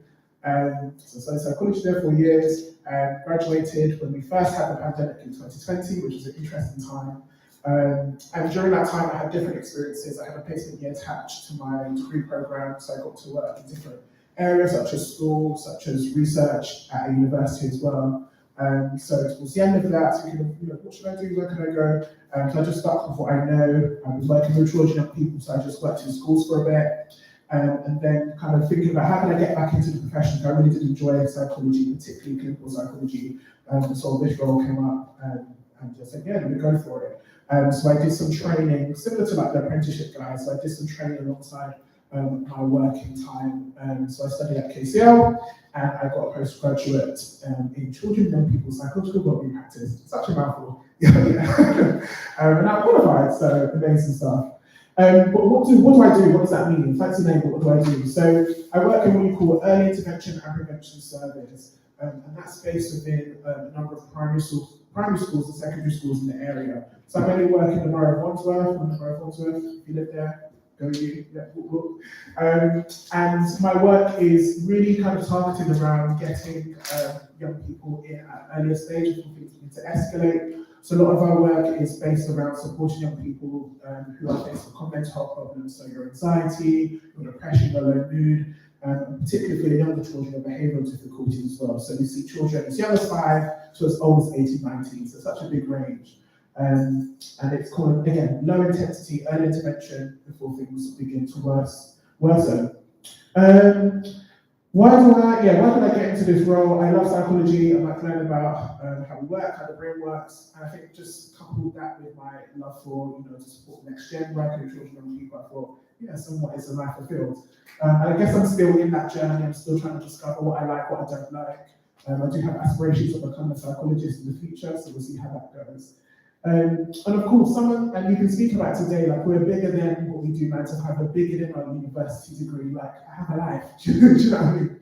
So outside of that, I like good food, I'm a foodie, I like Italian food. I went to Naples a couple of weeks ago, pizza, the best pizza, hands down. If you need good pizza, go to Naples. I like roller skating, I like being outside, I like skating on my quad skates.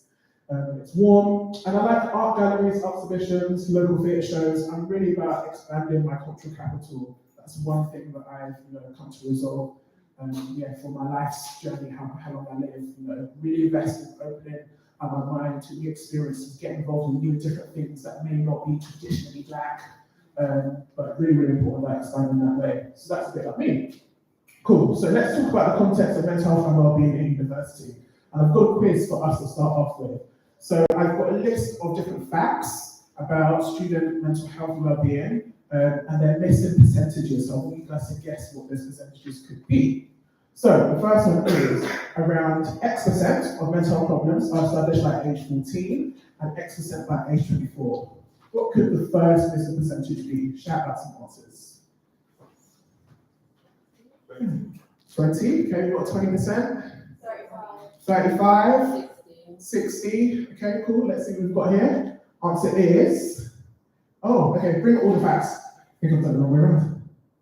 There you go, 50%. So close, 6%. Yeah, so that's quite big. So 50% by age 14, and next one, 75% by age 25. Yeah, so really, really big when we're considering the context here.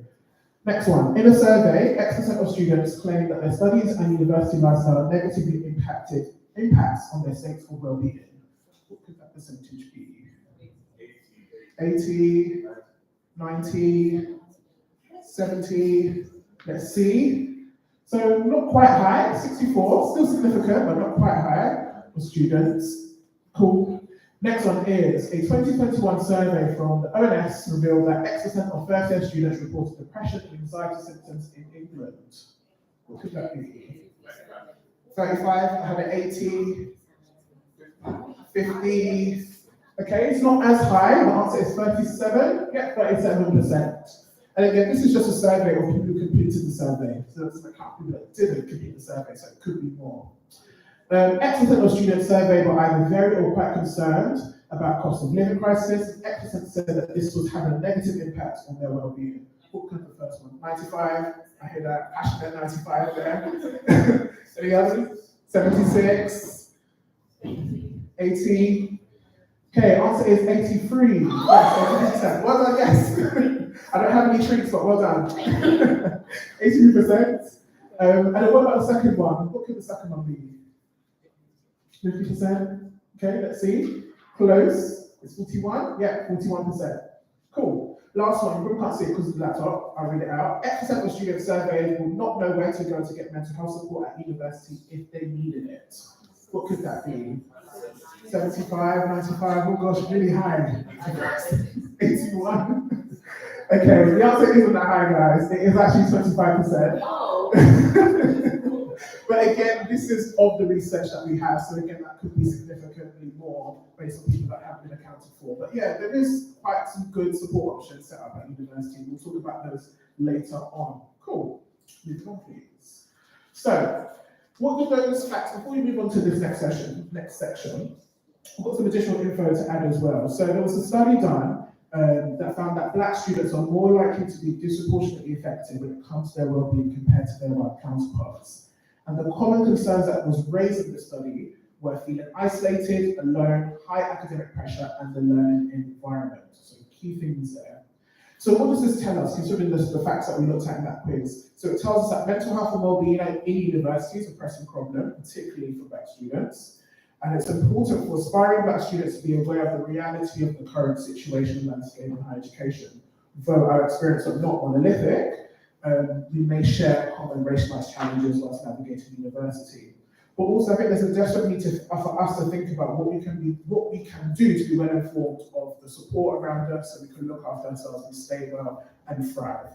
Cool. So let's look into some examples. I think I'm just going to touch on anxiety for now, but of course, mental health problems, are vast. There's so much that we may experience in university, whether it is anxiety, could be depression, could be psychosis for some people. There's so much. So I'm just going to share an example which is focusing on anxiety and the impact. So we know that anxiety is normal. We all have it. Everybody has anxiety, and it's helpful in some situations.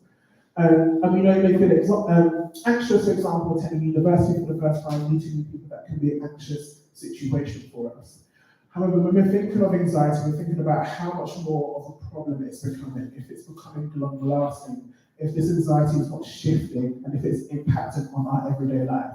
So some students have reported these common signs. So restlessness, fatigue, difficulty concentrating, headaches and stomach aches, some of those physical sensations that they experience, difficulty controlling feelings of worry and sleep. Those are common signs that, again, not exhaustive list. And again, it's really important to be aware of those signs and how it can impact on us. So I've got an example for us to think about in the next slide here. So this is just an example, but we tend to think of our situations or experiences, in 4 different areas. Our thoughts, our feelings, our physical state, and our behaviors. And what we know through the work that we do as practitioners is how each of those areas interlink. So what we may think can affect the way that we feel. How we feel can reflect how our physical state is, and that could also influence how we behave, the sort of things that we do in response to that. So I've got an example situation that I can think of. So we've got a situation, just pause there. In fact, go back. Sorry, go back. Yes. Situation, worried about attending the lecture because I didn't complete the essential reading. That's a real thing. I've had that. Maybe some people in the room have had that as well. So if I was in that situation, I was having challenges with my anxiety, I may be thinking worrying thoughts such as everyone else is going to understand what's going on apart from me. I'm not going to get it. I'm just going to get told of everyone and I'll be ashamed. So those could be anxious thoughts that could be replaying in my mind when I'm in that situation. How might that link to how I may be feeling? Who can give me some suggestions there? Yes. Anxious. Yes, definitely anxious. Anyone else? Yeah? Yeah, absolutely. So more worried, apprehensive about going. Let's see what we've got here. Yeah, so we've got worried, anxious, maybe a level of shame that's attached to that as well. Yeah. How will that affect my physical state? So what may be going on, through my body if I was thinking and feeling this way? Yes. Yeah, exactly. So my heart rate may increase. Yes. Yeah, sick, nauseous, absolutely. Yes. Sweaty, yeah. Let's see, we've got tense muscles, heart rate increasing, faster, shallow breathing, but those examples that you shared equally can be definitely involved in this situation. And what about our behaviors? What might I do, or how may I behave? Would I attend my lecture, or would I not attend my lecture? Yes. Yeah, why?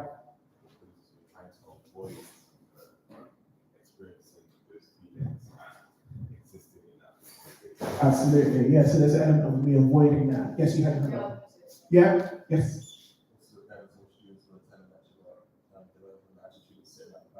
Yeah, absolutely. So we call that safety behaviours. So it's your way of coping in a dangerous situation that you see dangerous, but it's your way of coping that may not be as helpful. So we've got try to read it before lectures. You may kind of, try to get that done. That may be not realistic, depending on time constraints. I may sit at the back, so again, that safety behaviour. So I'm not easily spotted, so I'm not easily noticed. That may mean added workloads to now get through, or I might miss the lecture altogether. So definitely key things to consider. And if I was behaving and responding in those ways, what might my thoughts be then? Would they be similar? Would they be different? Would they evolve? Yes. Yeah, absolutely. Let's see what examples we've got here. So I put such a failure, I'm never get it right. So again, if I'm responding a certain way, I may have even more anxious thoughts, so I'm more compounding. And then that can affect my feelings there, which I'm feeling more anxious and more worse. So this cycle, we can sometimes get stuck into, it comes from anxiety. And it's really important, like I said earlier, to think about what do those common signs look like, how can it impact us or compound us, but importantly, and we'll come back to it in a moment, how can we keep well, how can we stay well, how can we look after ourselves? Cool. And of course, there is context to our difficulties as well. So, just press it again. Yes. So it's important to recognise that mental health and well-being does not exist inside of a vacuum. I'm not just anxious for anxious sake, but instead there is a context as to what's going on in and through my life that may be impacted on the way that I experience anxiety. So I've got some examples here, whether it's financial, relationship difficulties, physical illness, we've got loss, trauma, all these different things. And this may be a point for you to kind of think about, when you've had challenges with your mental health and well-being, what's been going on around that? What's been your context? Has it been kind of a difficult time maybe you've had a loss and that's impacted on your anxiety or impacted on the way you felt low? Or maybe it's the challenges of the finances. You're wondering, how am I going to manage SFE and things like that going into university that maybe impact on maybe some anxiety and experience right now. So it's really important for us to think about there's always a context to the difficulties that we may experience.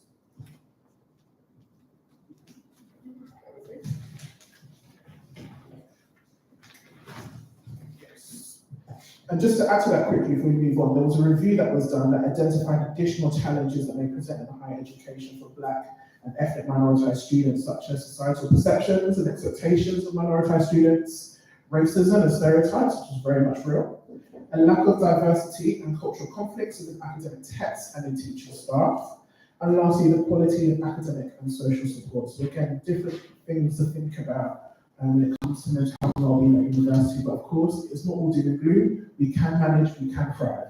So, better ways of coping and seeking support. So, first off, we're starting with self-care. Hands up who practices self-care. Good, I'd love to see it. And if you don't practice self-care, it's not, the end. You definitely can start. And this is just an example of what self-care would look like in different aspects. I think sometimes people think self-care is binaries, either I am doing self-care or I'm not doing self-care. Not quite.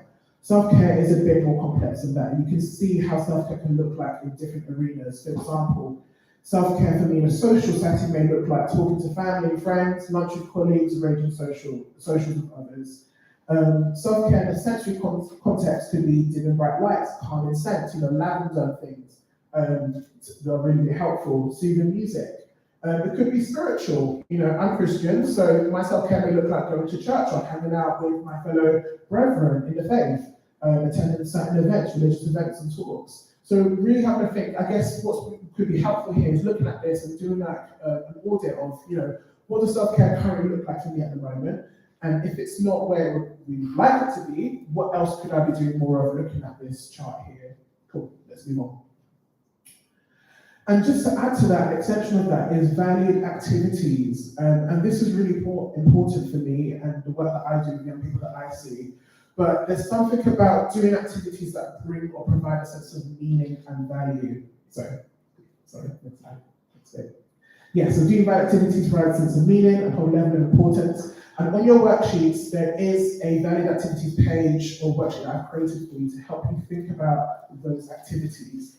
So you first start off by listing out, circling what are your values and interests? So I might value, I don't know, social justice, what else? Fitness and the environment. So you want to identify what are your top 3 values and interests. Following on from that, again, we're doing an audit. Why do I like this interest? Why is it important to me? Why do I value justice? Is it because of the personal experience that I had? You know, thinking about why is it important to you?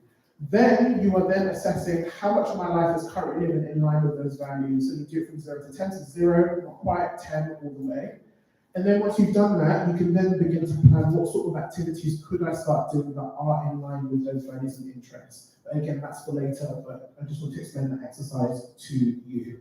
Yeah, so and sticking to the plan, not the mood, which is really important. With clients that I work with that experience low mood and depression, it can be really difficult to do things based on how they're feeling. So if I'm feeling low, I'm not inclined to do more things. Where in fact, it's actually doing things and starting off and trying things, even at a small level or building up, is what's going to be more helpful for your mood. So start off small with these things and stick to the plan, not always how you're feeling. Cool, next slide. Being connected, which is such a valuable thing and tool to our mental health and well-being. Preston? Yes, good. So yes, being connected, staying in community, really important. That's going to help us thrive in university. So ask yourself, find your tribe. What sorts of people do you want to connect to? Do they share similar values, similar experiences? Are they welcoming? Do they embrace your differences? Join a society and clubs, we've already spoken about that, ACS and other things as well you can get up and get involved in. And a useful tool to use, again, that I provide in the worksheets is the backup team, which is such an instrumental tool to help you think about who is around you in your network that can support you when you are struggling, when you're finding things difficult. The instructions are on that handout, so I'm not going to explain them now, but think about when you're labeling or putting down people in that backup team, think about what type of support can they offer you. Can they offer you practical support? Can they offer you a level of companionship, emotional support, motivational support? Really important to think about those people in that backup team, but also what sort of type of support can they offer? Great. I love my graphics. Great. And then seeking professional support, which is the last thing. So we kind of touched on it earlier, but universities are, obliged to look after, they are responsible for students on their campus who are studying in their institutions. And so with that comes, providing student services and other services that support emotional well-being. And it is free. Well, you're paying for it through your tuition fees, but it's free. So please use it if you need it. You can do that through speaking to student services at your universities. You could also go through the NHS as well. So there are psychological wellbeing services that you can access that can offer brief, low intensity mental health and wellbeing support. And again, that is free. You can just Google NHS psychology services in my area, and you can sign up and self-refer. If you prefer to go to a GP, you could do that as well. They can also refer you on. Spoken about counselling therapy, there are specific services as well that support Black and minority ethnic students, of course, because of different reasons. Could be stigma, could be understanding what that means, could be different reasons. So there are services that tailor to that. There is financial aid as well, so we're thinking more practical. Again, I spoke about the context of our difficulties, and finances can get in the way of that. There are lots of bursaries, lots of grants that universities can give to, even hardship funds if you really need it. Ask for it, you can get it. And the library, if you need that academic support, sometimes that can get in the way of our well-being as well. There are library services available, so how to write a dissertation, how to write, a discussion part in your essays, you can get help for that, so definitely go and seek it. Cool. Lastly, I've got some signposting, just to flash up, for different services and things you can use or utilize. Ones that stand out to me are the frontline therapists. They are a counselling service that work with Black and minority ethnic individuals, and that all their counsellors and therapists are from Black, African, and Caribbean. NHS talking therapies, like I was talking about, you can refer to them for free. Student Minds as well, they've got great resources, not just the mental health, but also kind of the practical stuff, so the budgeting and things like that. Definitely a go-to resource. So yeah, that is the end of today. I know that's a whistle-stop tour, it feels very fast, but I hope that was helpful and beneficial. And yeah, happy to take any questions. The next slide. Any questions that you may have, and I'll do my best to answer. Yes. I don't know if this has been implemented at your workplace, but I heard that there was a shift from calling the clients to service users. I don't know if that has that been implemented. Somewhat, yeah. I get clients, I get service users, I get patients. It's really hard. I think I dabble between all three. Yeah. What do you think of that shift towards that? Because I feel like I personally don't like service users. I feel like it's quite dehumanizing in a way. But Yeah. The clients sounds a bit better, but I don't know how do you feel about the different terms used? Yeah, I think it's important to be progressive, isn't it? It's important for us to think about, things that we've always done, if it's helpful and beneficial for the times of today, and if not, can we change and can we adapt? I definitely get that dehumanizing aspect of calling people service users. Makes it seem that they're using or making use of the service, when it's like, no, that's kind of tailored to their needs and what they need help for. I tend to use clients, but I mostly tend to say young people, young person, because I work with children and young people, so I think it depends, but I think, having that awareness of, are we doing things just because we've always done it, or could we change and adapt to be better, to be progressive and more forward in the times? Yeah, I hope that helps answer the question. Anyone else? Yes. I don't know. I think partly because I was already working with children and young people throughout my university journey. So I was lucky enough to work in an FE college during my time at university. So that really opened my eyes to certain things. And again, I just think it was just life in field. Like I wanted to support the next gen, wanted to marry that with psychology. So I thought, why not? But I think I am more open to having other experiences, not just with young people, also adults. Maybe older adults as well, and what that looks like for their mental health and well-being. I guess time will tell with that, but for now, I'm kind of comfortable where I'm at. So, yeah. Anyone else? Yes? You mentioned that you're interested in clinical psychology. So, how's your journey looking towards that goal of becoming a clinical psychologist and getting on to the doctorate, I guess? Yeah, so for those that don't know, to become a psychologist, unfortunately, you don't become a psychologist after your 3 years undergrad. So, sorry for the psychology aspiring people in the room, but there is a doctorate that you have to do, which is 3 years, and the application process can be quite tedious, and especially for me in being in the profession, being a black man, because they're far and few in between. So it's definitely something that's on my plans. I'm wondering if I'm going to apply this year, maybe next year. I guess I'll have to think about that because application season has started. So it starts in September, closes in November, interviews in January, acceptance from April onwards, and then starts September the following year. So it's quite long. And for 15% acceptance rate, the odds are really stacked against you. So yeah, maybe something I can think about, but definitely something that I want to aspire to. Frankly, I'm connected to a network of aspiring psychologists, training psychologists, and also qualified as well, that are black women mostly, but there are some black men as well that I can network with. So yeah, hopefully, who knows, in the next couple of years' time, maybe we could be Dr. David instead of just David. So we'll see, but definitely something that I'm aspiring to. Yeah. Any other questions? Yes. How would you suggest that we deal with just the normal anxiety that comes with the day? Yeah. So this is where self-care comes in. So of course, we're all going to have high points in our life, but also low points. And I think it's important for us to think about how do we respond to that that's going to be more helpful, beneficial, and healthy for us. So previously, you've always gone to eating, when you're upset. Could you respond in a different way?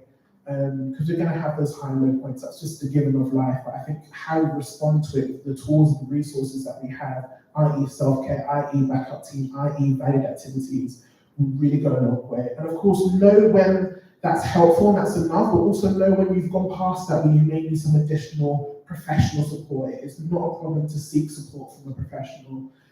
So definitely, of course, stigma is a big thing to break, and I understand that given where people live, families, and things like that. But I would advocate it's definitely okay to get professional support. I have young black kids that I see, and it's such a privilege and an honor to work with them that way and break down some of those expectations, misexpectations, and some of those stigmas that they've had prior to coming for help. But I think our black kids need it, so I'll definitely advocate get support if you need it. It's okay not to just do it on your own. Yes. This isn't really a question, but it's more sort of affirming what you said. My experience in university, especially during COVID, was where I was suffering a lot mentally, especially my course, they made it very normal, that kind of grind culture. Yeah. They made it very normal. But what I didn't realize was that stress eating became part of my ritual, part of my habits. But what I should have done was, even though I was seeking that counseling, in the good times and the bad times, I should have still been seeking that sort of therapy. So wherever help comes, even if you feel that you're going through a good time, it's good to start learning good practices. And it's good to just adopt these things, even if you're not going through it at that moment. That's what I thought I was capable of myself. Yeah, absolutely. I agree. It's important to be well versed. Like, you don't always need to learn about the tools when you're struggling. Even in your wellness, even in your good times, learn about these things. Have these things in your toolkit that we tell young people. Have it, add it to your toolkit. So when you do need it, you know how to use it and when to use it. Yes. Sorry. Oh, no, because they have that. Last one, please. Sorry, I don't want to dismiss you. That was Go ahead. Last question. Last one.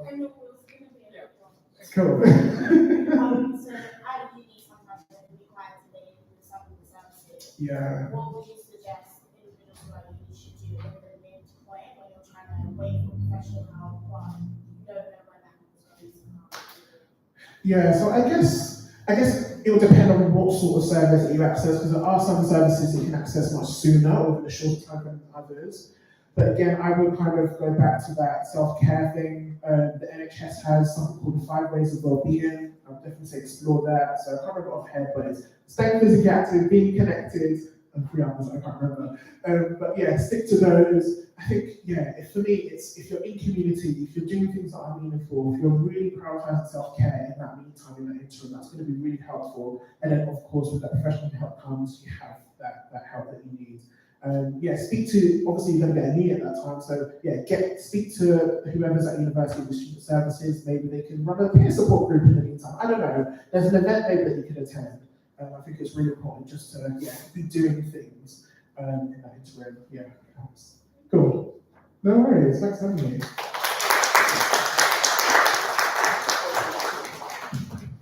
Thank you so much, David. So we have reached the end of our day together. Thank you all for coming. I really hope you've taken something beneficial out of it. So just some last minute things or notices. So please fill out a survey so we know how to improve. You should check your email and you should receive the survey. You are not allowed to leave until you do the survey. And be serious. It's in your email, so you can literally do it right now. It's not long, I promise. It's like literally 5 minutes. Yes, thank you. And And there's then not enough people bringing out their phones at this point. So you need to actually bring out. like, do you need my phone? I can give that to you as well.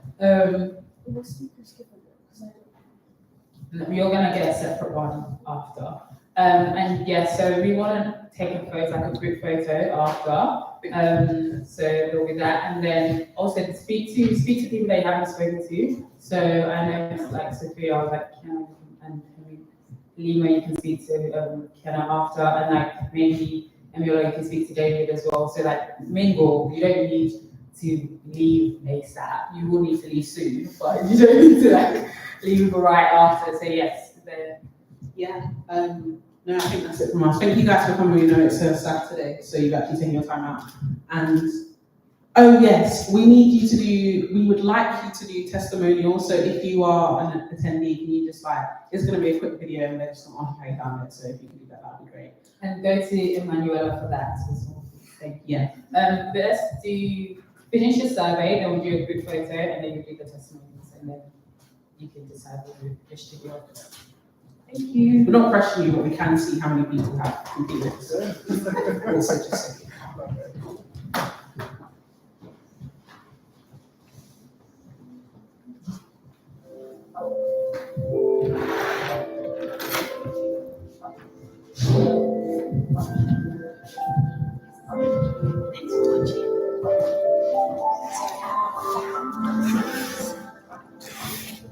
You did not end it.